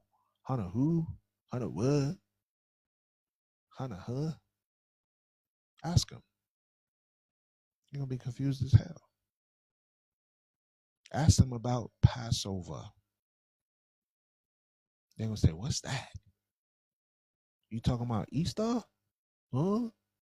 No, Passover. Ask them about the Day of Atonement. And these are the jokers that say they read the Bible every day. Ask them, what is the Day of Atonement? All of a sudden they're like, huh? Doeg life. Ask them about ask them, why is it in Africa that there's more people that circumcise their children in Africa than in Europe? Yo, if we're not the real people of the Bible, why is there more circumcision done in Africa than all the way in Europe? What's going on here?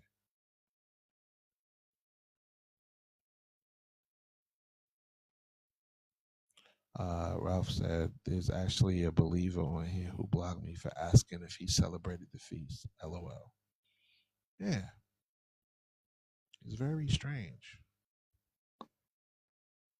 It's very strange. You know, whenever we have biblical-based discussions, there's always people of different societies that are antagonistic. You understand? And then when we ask them, you know, basic questions about the Bible, they just don't know. It's very, very weird.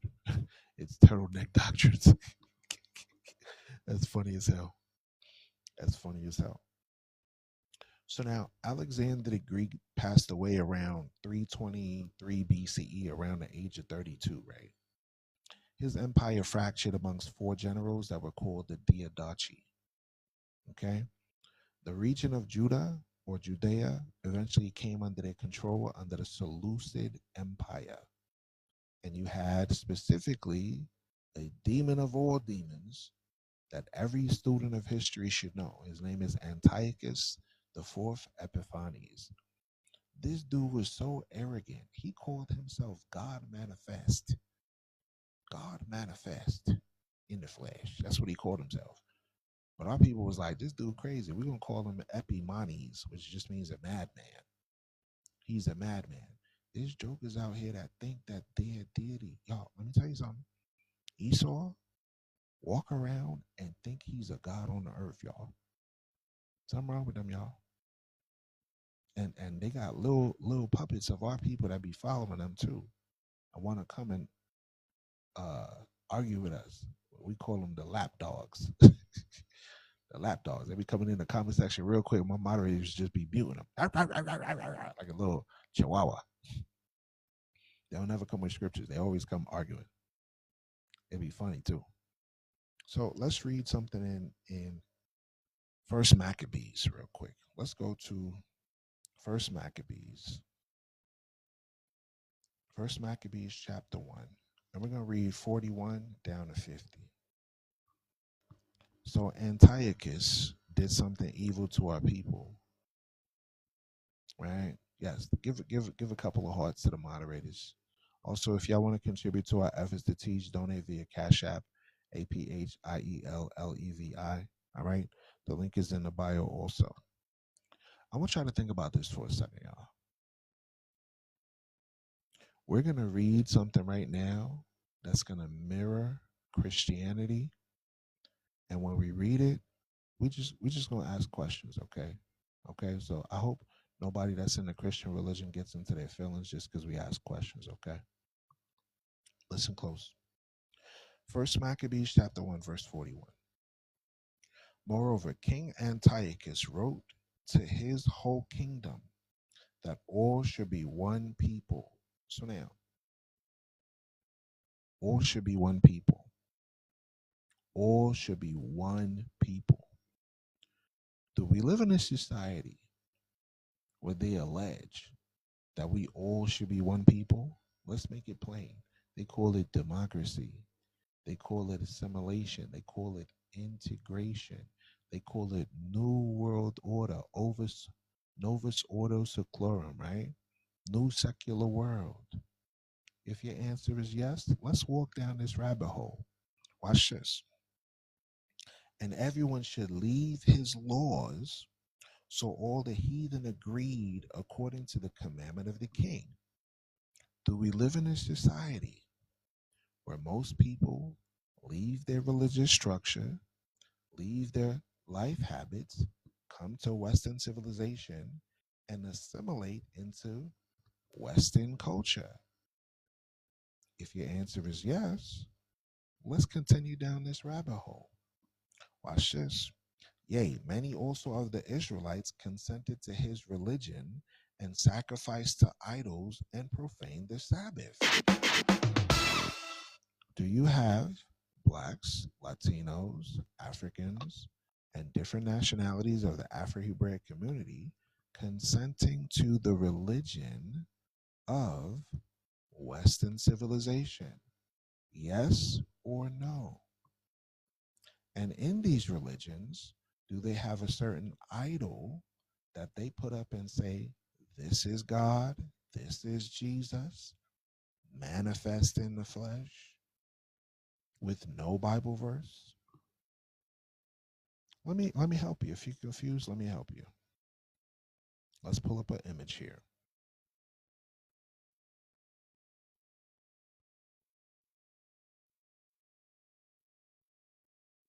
Let's pull up an image.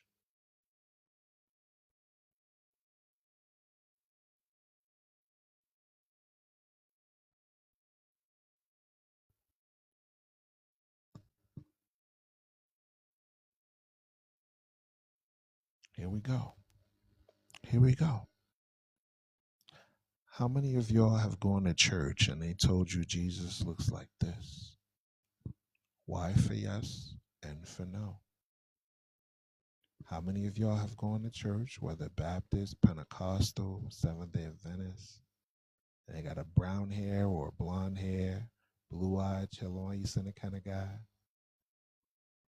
And they say, this is the Son of God. God manifests in the flesh. And then we say, Pastor, give me the Bible verse. They say, well, we don't really know what color Jesus is. We don't really know what he looks like. But why every church you go to, they say he looks like this?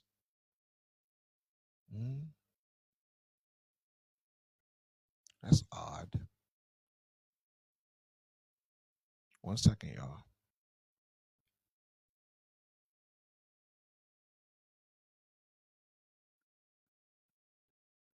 Had to pause it for a second to refresh it. Hopefully it's working good. Let's get a 1 in the chat just to make sure the audio is clear, y'all.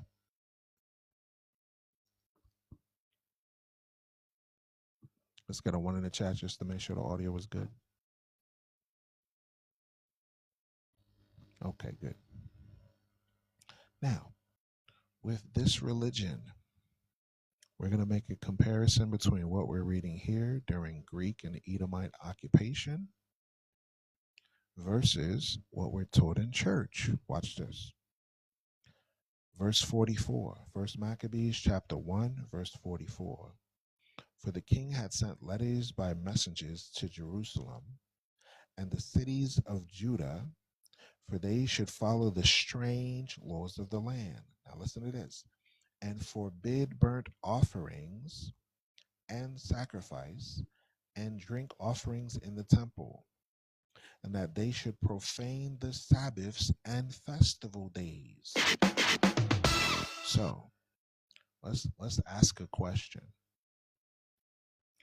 Is this religious structure known as churchianity, church and insanity together, churchianity, do they tell us that we don't have to keep any biblical Sabbaths or any biblical festivals, feast days, right? Why for yes, right? And for no.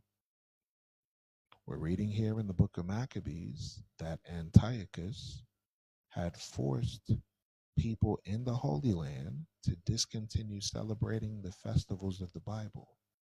Now we have a religious structure by the very same descendants telling us we should not celebrate biblical holidays.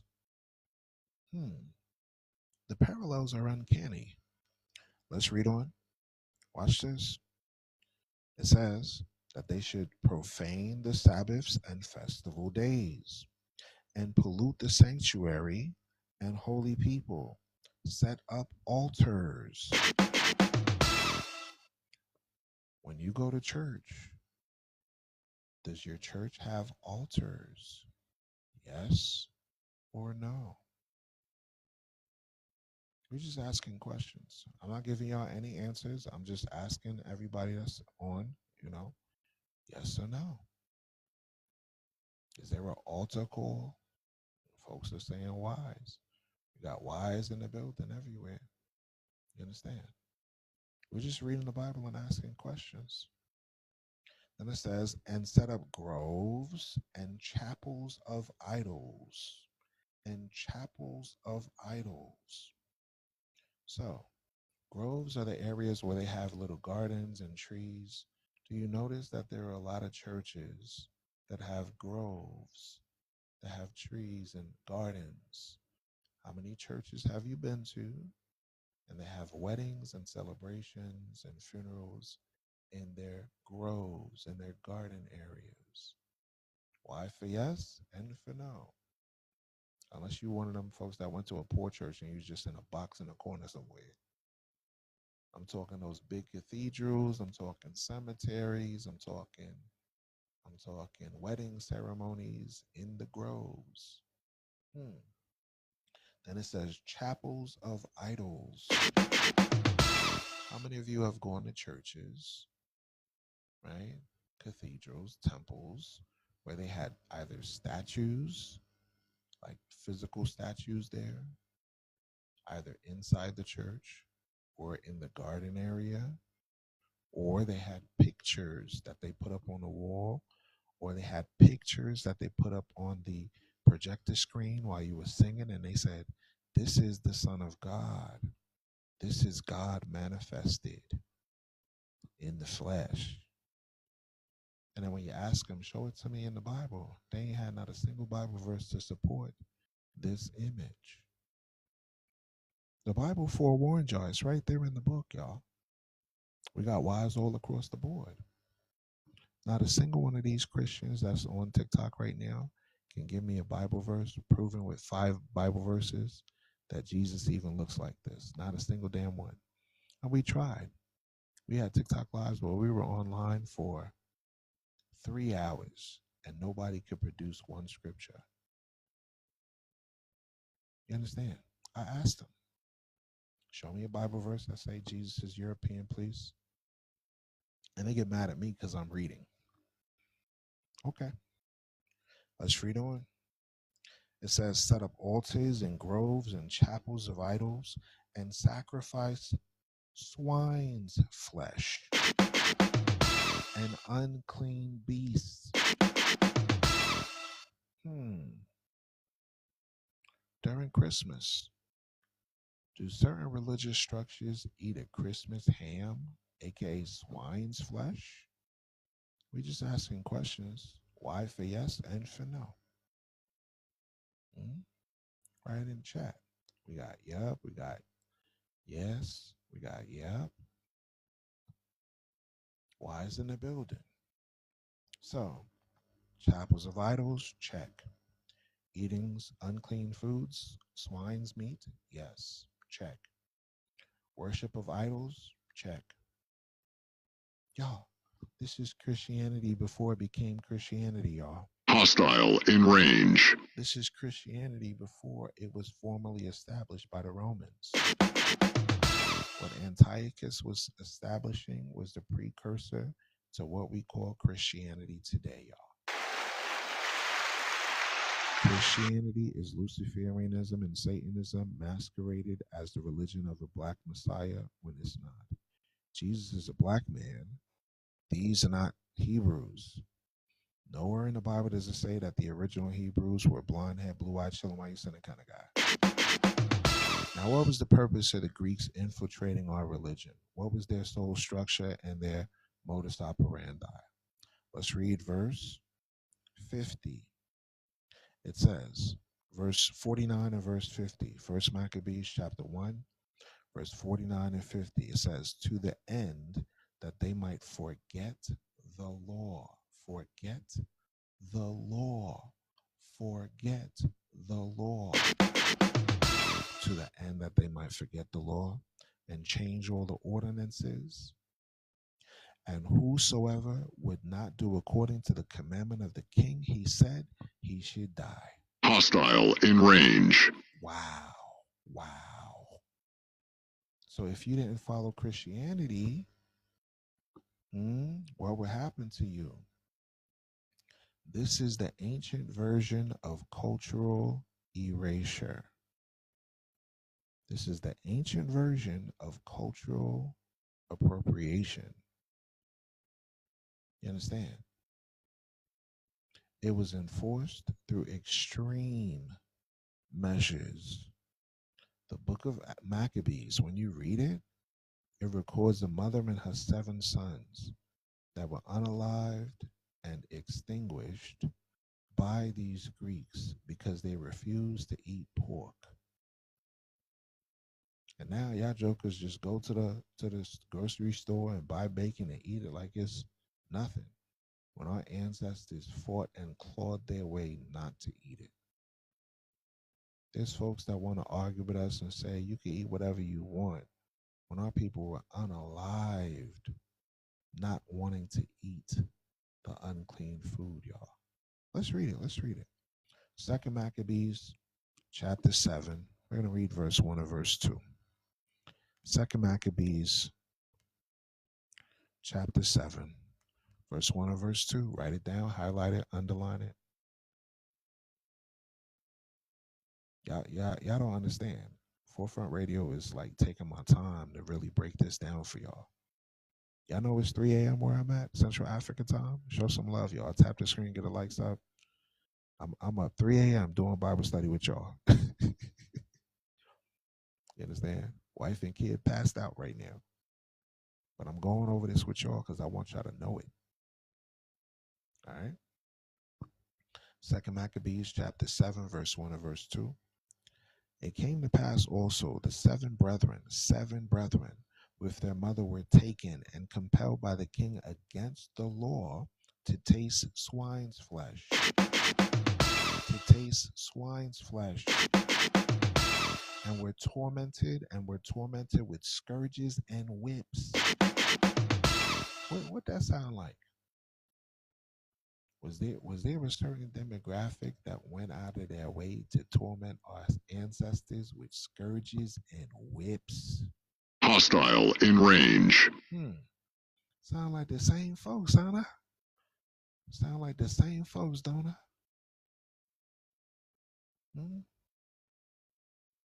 The Greeks forced our ancestors to eat pork under penalty of being scourged and whips. Hostile in range. But one of them, quote, but one of them that spake first said, what wouldest thou ask or learn of us? We are ready to die, rather than to transgress the laws of our fathers.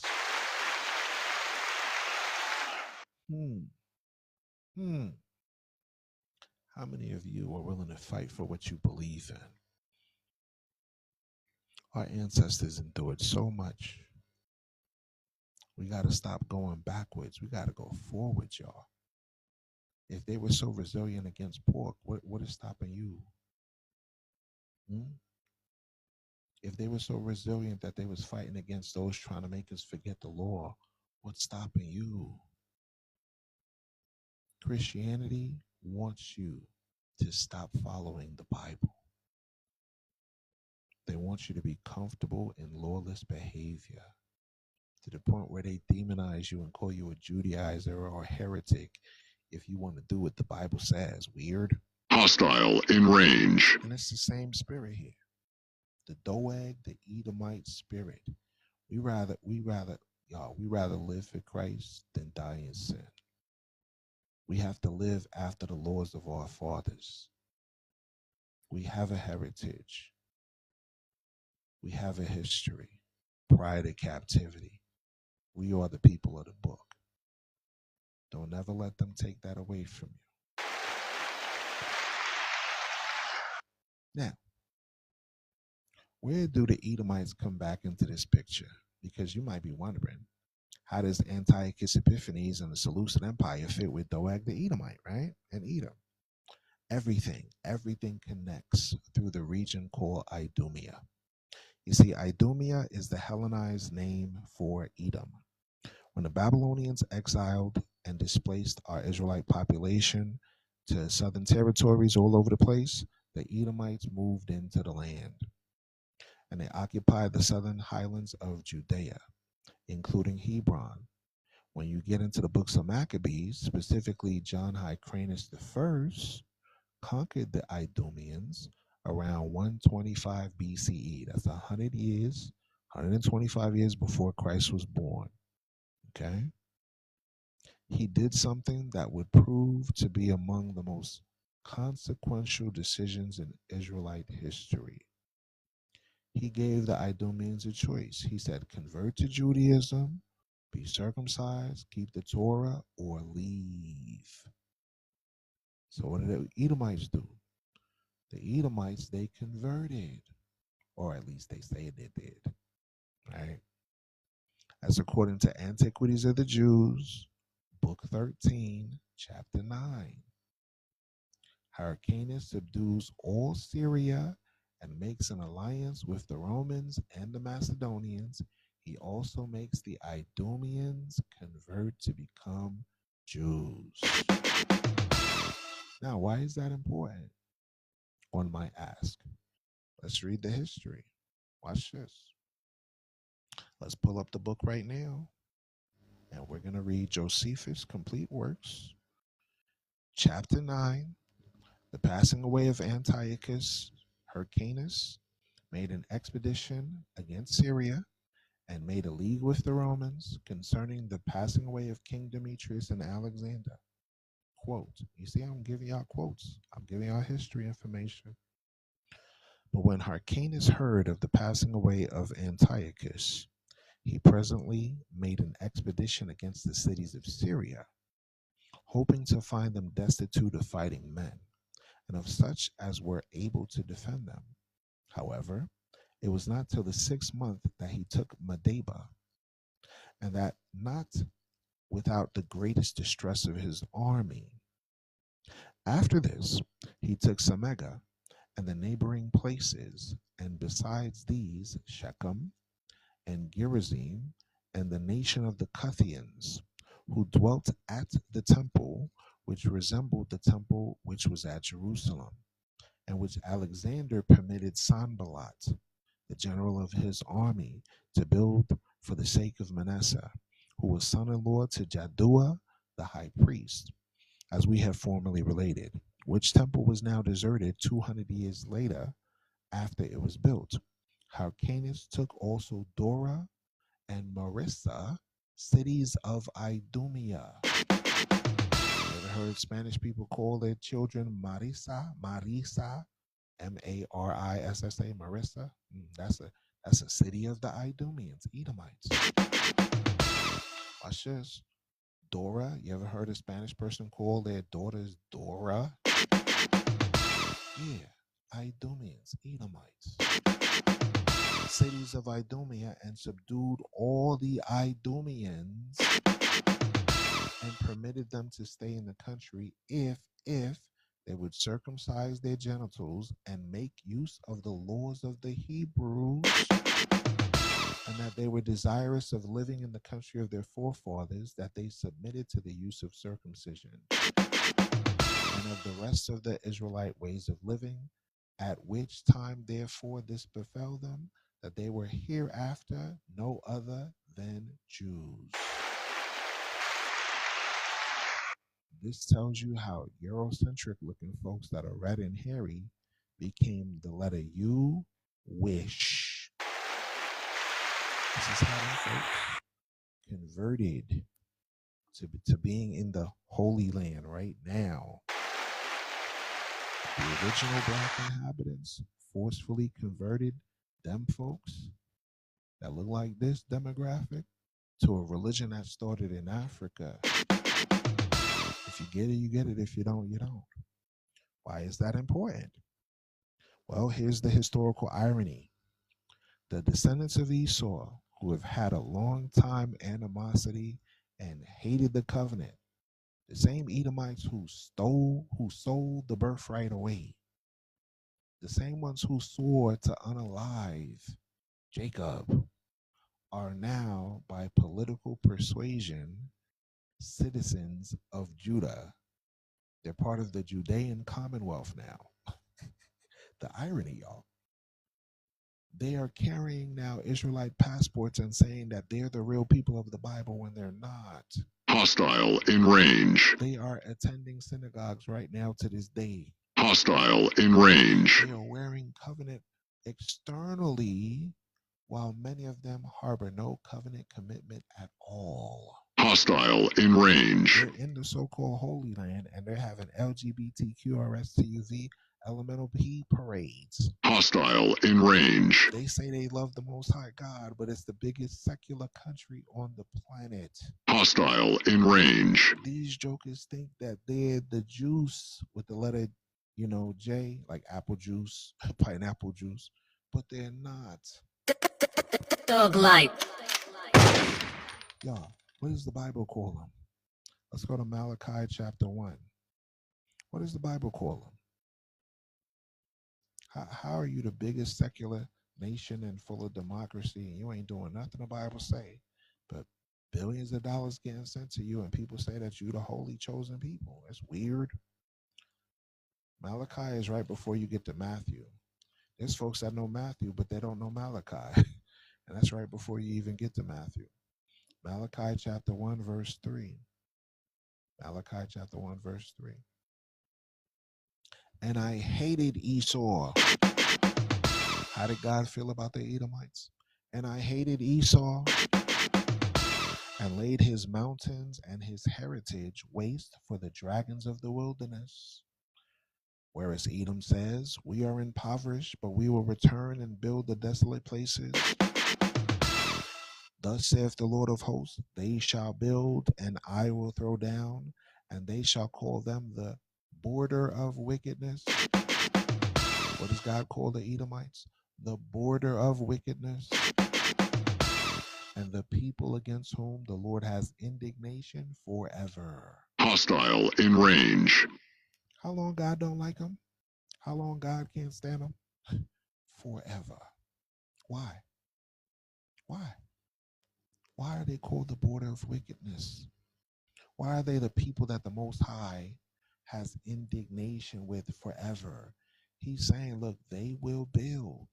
They're going to build societies. They're going to establish kingdoms. They're going to set up empires. They're going to make institutions. They're going to make churches. But the Lord will throw them down. God say, you going to build? We're going to tear it up. You going to build an empire? I'm going to tear down your empire. You going to build a democracy? We're going to tear down your democracy. Demon and crazy democracy. Watch this, watch this, watch this. They shall build, but I will throw down. This is how you know this is a black man talking here. This is how you know. This is how I know God is black. They shall build, but I will throw down. You ever hear a black man say, hey, I'm about to throw down, bro.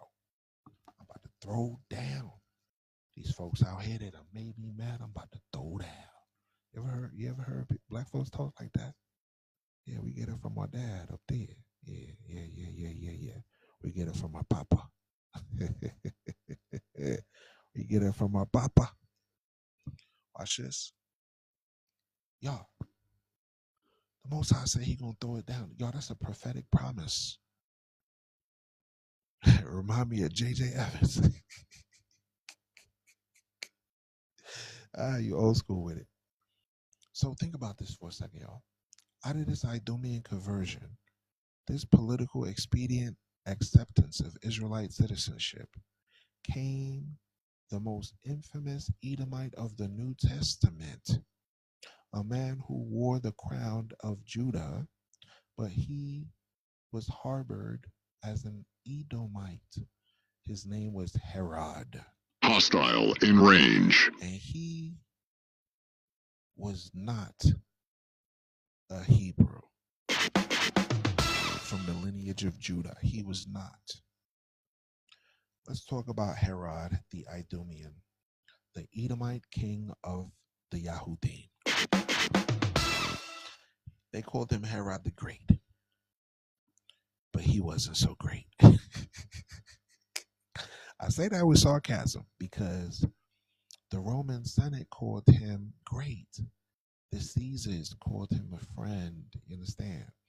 He built magnificent structures all throughout the land. He expanded the Temple Mount and did all type of stuff, right? But he unalived his own wife, his 3 own sons, y'all, and the infants in Bethlehem during the time that the real Messiah was about 2 years old. Hostile in range. Great. Just great. Yeah, he was great, all right. Herod's father was Antipater and Idumean. Idumean is the Greek word for Edomite, for those of you that are confused.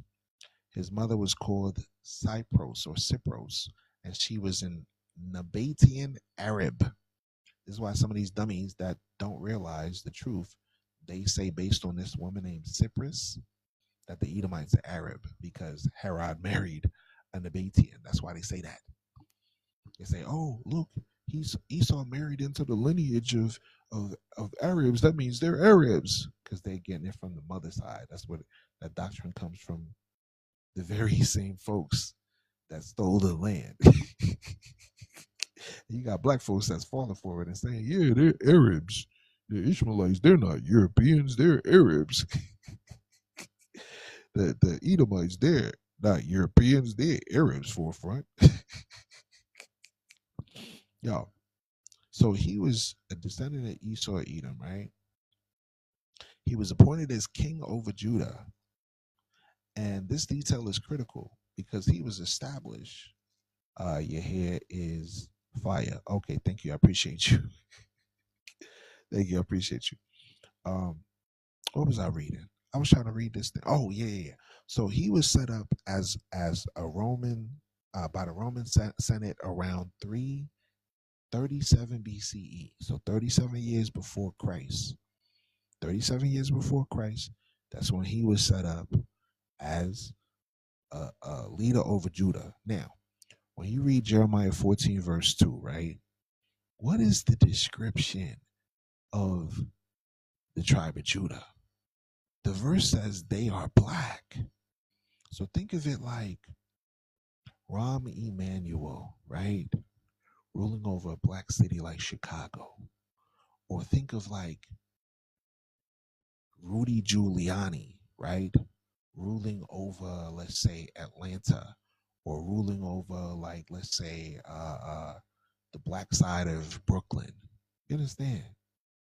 Or ruling over the native indigenous and the black folks that live in Kansas. This is weird. They set up guys that look like this to rule over folks that look like this. That's what they always do, y'all. That's what they always do. Now, according to the book by Josephus called The Jewish War, Book 1, Chapter 14, Herod was proclaimed king of the Jews by the Roman Senate.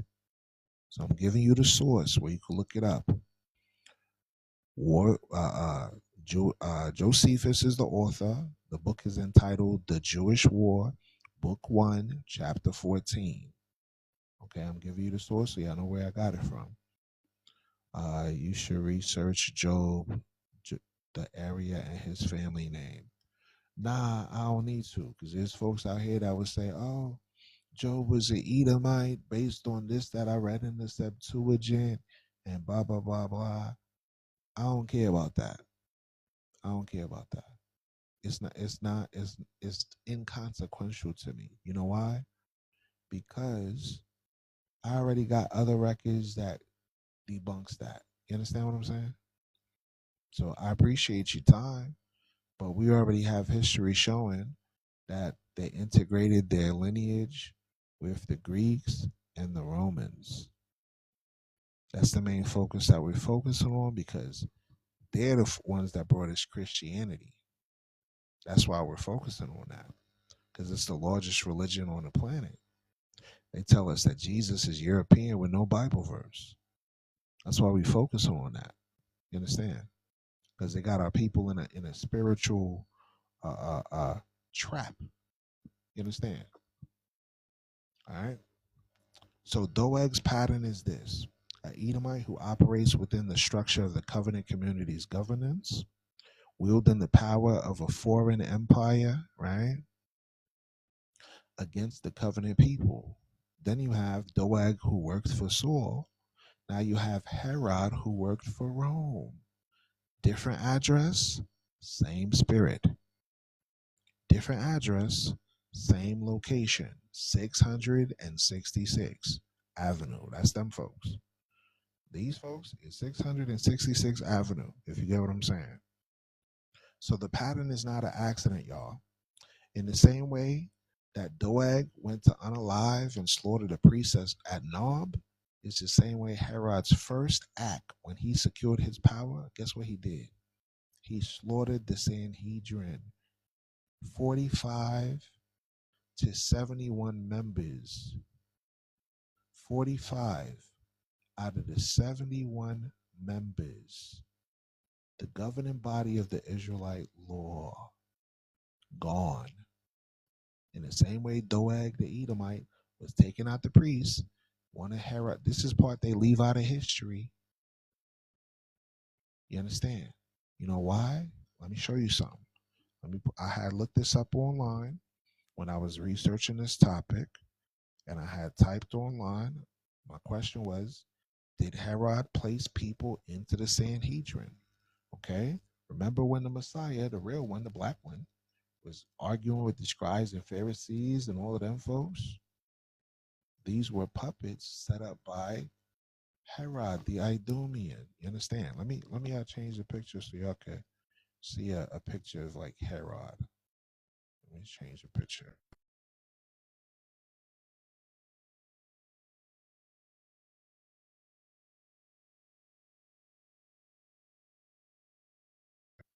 All right. So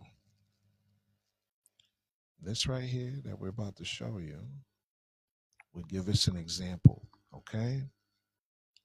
Edomites. Herod the Edomite working for the Roman government. Okay. Herod the Edomite took out not all, over 50%, like 45 of the Sanhedrin. Okay. Now we're going to read that history. Okay. Listen close. So I asked the question online, did Herod place people into the Sanhedrin? Answer, yes.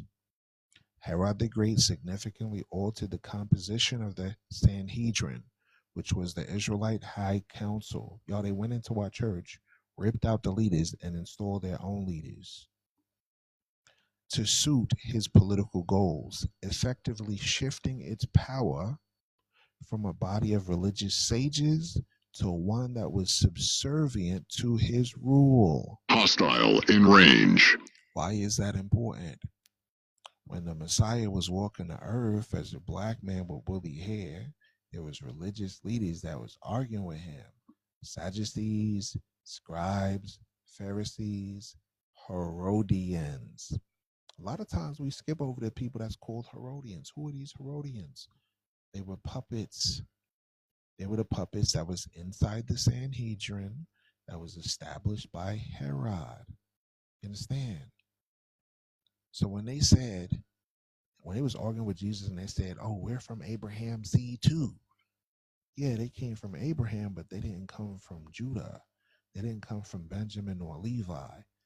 Listen, mass execution of members early in his reign after a past conflict where the Sanhedrin tried him for unaliving someone.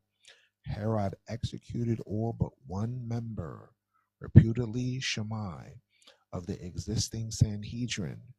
Packing with loyalists, he replaced unalived members with individuals who were loyal to him, including pro-Herodian priests and supporters, which fundamentally changed the makeup of the assembly.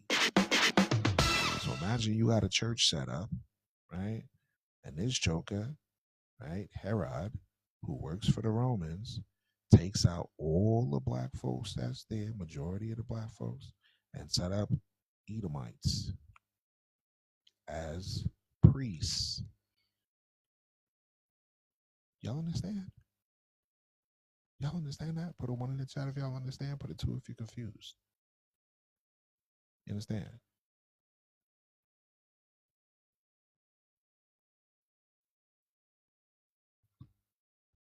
All right, we got ones in the building. Reducing power. While the Sanhedrin still functioned during his reign, its power was greatly curtailed, and its ability to act independently of Herod and the Roman authorities was reduced. By the time of his later reign, the council was largely composed of members who would not challenge his authority, allowing him to rule without significant religious opposition. Do y'all see that? Hostile in range. So Doeg the Edomite spirit, Herod the Edomite, Alexander the Great the Edomite, Haman the Edomite. Brother, you so heavy, you got my head hurting.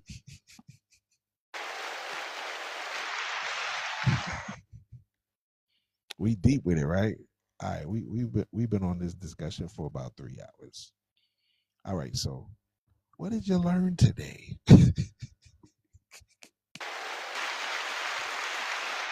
we're gonna do a part 2 of this discussion, y'all, since folks' heads starting to hurt. Thank y'all for joining the Forefront Radio. I hope you learned something new today. This information was brought to you by the Forefront Radio, available on Spotify, iHeartRadio, and many other platforms. This information is to assist you in realizing that we know the truth about the Bible, y'all, and this history is very important to know. Thank you very, very much. All praises to the Most High. Contribute to our efforts to teach. Follow this account. Make sure you donate. Whenever you see this logo with the T and the F, that's the Forefront Radio. We're on Pandora. We're on Audible. We're on Apple Music. We're on YouTube. Make sure you go to the YouTube channel, type the Forefront Radio 2, subscribe there on YouTube, like it, right? Follow all our videos on here. If you miss any part of this discussion, we're going to replay this discussion. I'm going to download it right now. We're going to replay it when you're coming back on live. Bro, I'm going to sleep. It's 3:32 a.m. where I'm at over here. So we about to shut it down. I'm going to Sleepville. I'm about to take a nap and wake up tomorrow. You might see me tomorrow. You might not. Make sure you follow this account and subscribe. So whenever we go live, you'll get a notification. I missed it. Okay, go to the YouTube channel. Click subscribe on there. And make sure you click all notifications. Type the Forefront Radio 2.0. Once you subscribe, this video is going to pop up later on today. Make sure you watch it. Okay? I'm going to download it just for y'all so y'all can watch it.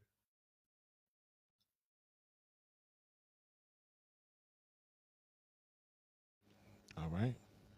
Are there any questions, comments, or concerns? We're going to have to do a part 2 of this thing then. I didn't even get through the whole section of what I was going to cover.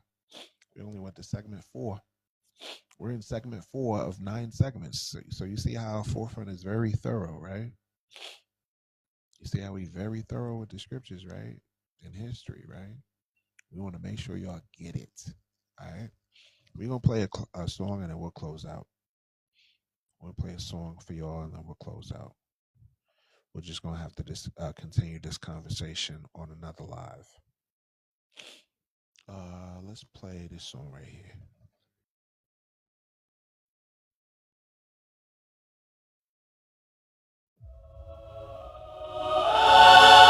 Yeah. Forefront sound. Kingdom talk, no gimmicks. Scripture in the rhythm. Let's go.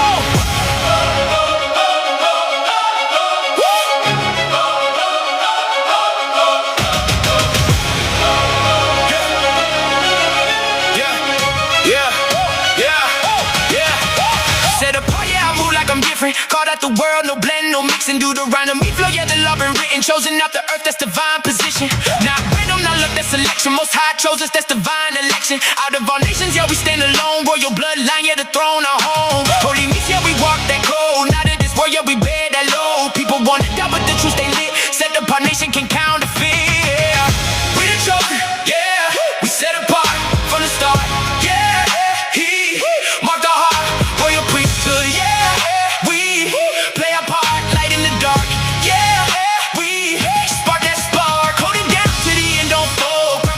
Make sure y'all tap the screen and get the likes up, y'all.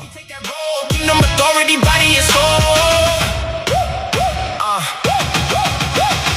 Call that darkness in the marvelous light. 1 Peter talk, yeah, we shining so bright. Royal priesthood, yeah, we stepping in might. Praises to the king, yeah, we living it right. Not regular, nah, we peculiar. Truth in the spirit, yeah, it's moving through you. From the dust to the throne, yeah, it grew us. Now we waking up, the world can't mute us. Identity restored, yeah, we back in place. No more lost tribe, now we seek his face. From the curse to the promise, yeah, we shift that state. Walking in the covenant, we elevate. We the chosen, yeah.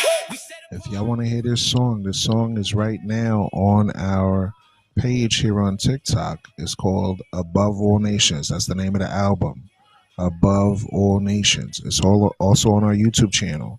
We give the music out for free, 100% free. If you appreciate the music, show your love, support, donate to the Cash App, APHIELLEVI. All right?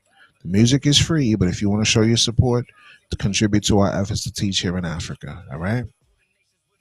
Fire in the word, yeah, let it burn. From oppression to dominion, yeah, we learn. Now the table's turning, watch the work confirm. Obedience the key, yeah, we stay in the line.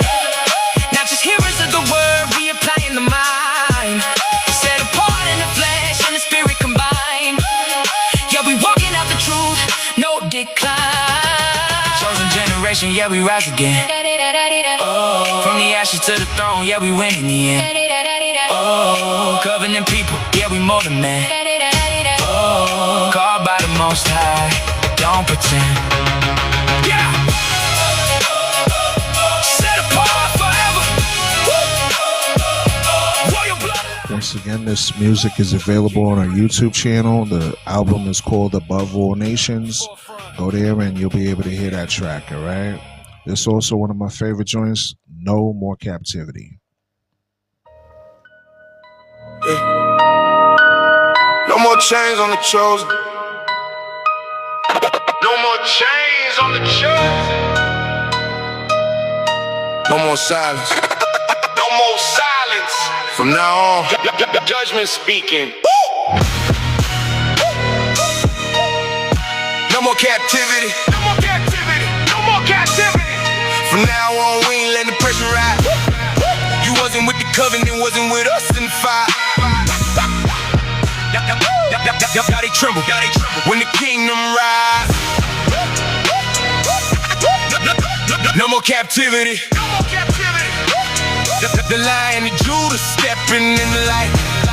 We were scattered, now we gather. Now it's time to set it right. Yeah. Had to awaken to the truth, now we stand tall. From the ashes of the curse, here the last call. They laughed when we were broken in the downfall. Now the same ones watching prophecy unfold, y'all. We were slaves, now we kings in the making. Every chain that they forged now breaking. I hope y'all enjoying the music. Most High Christ bless you all. The throne was forever. Moab scheming, but they couldn't measure. Ishmael built, but it won't hold together. When the Most High rise, who can stand under pressure? We the people of the promise in the fire. Every nation bowing low, we go higher. They denied us, called us lies. Now the truth burning kingdoms like a fire.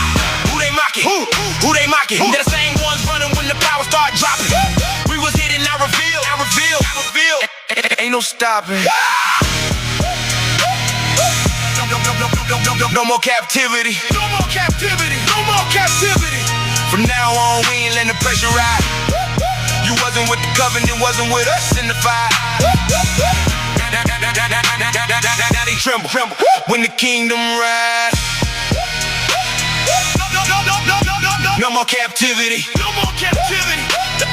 The Lion of Judah stepping in the light. All right, y'all, we about to close out. Thank y'all for tuning into the Forefront Radio. May the Most High bless you and keep you and cause his face to shine upon you. With that, we say shalom and peace to the 12. Try to strip us of our go. But the Spirit brought us back 100-fold. We ain't back, we reclaiming the throne. Every promise that was written in the stone. Now the trumpet sound echo through the zone. And the scattered tribes finally coming home.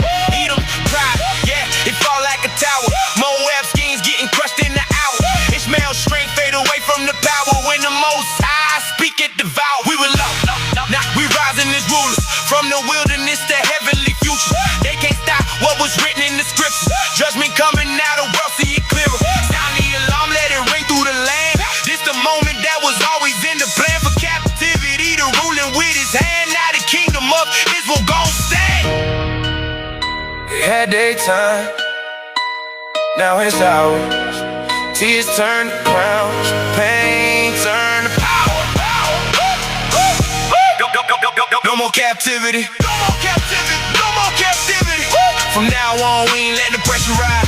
We was chosen, we was chosen. Stutter, stetter, part, purified. No more captivity. No more captivity. Now the nation see the truth in plain sight. From the dust to the throne. Israel rise. That ain't no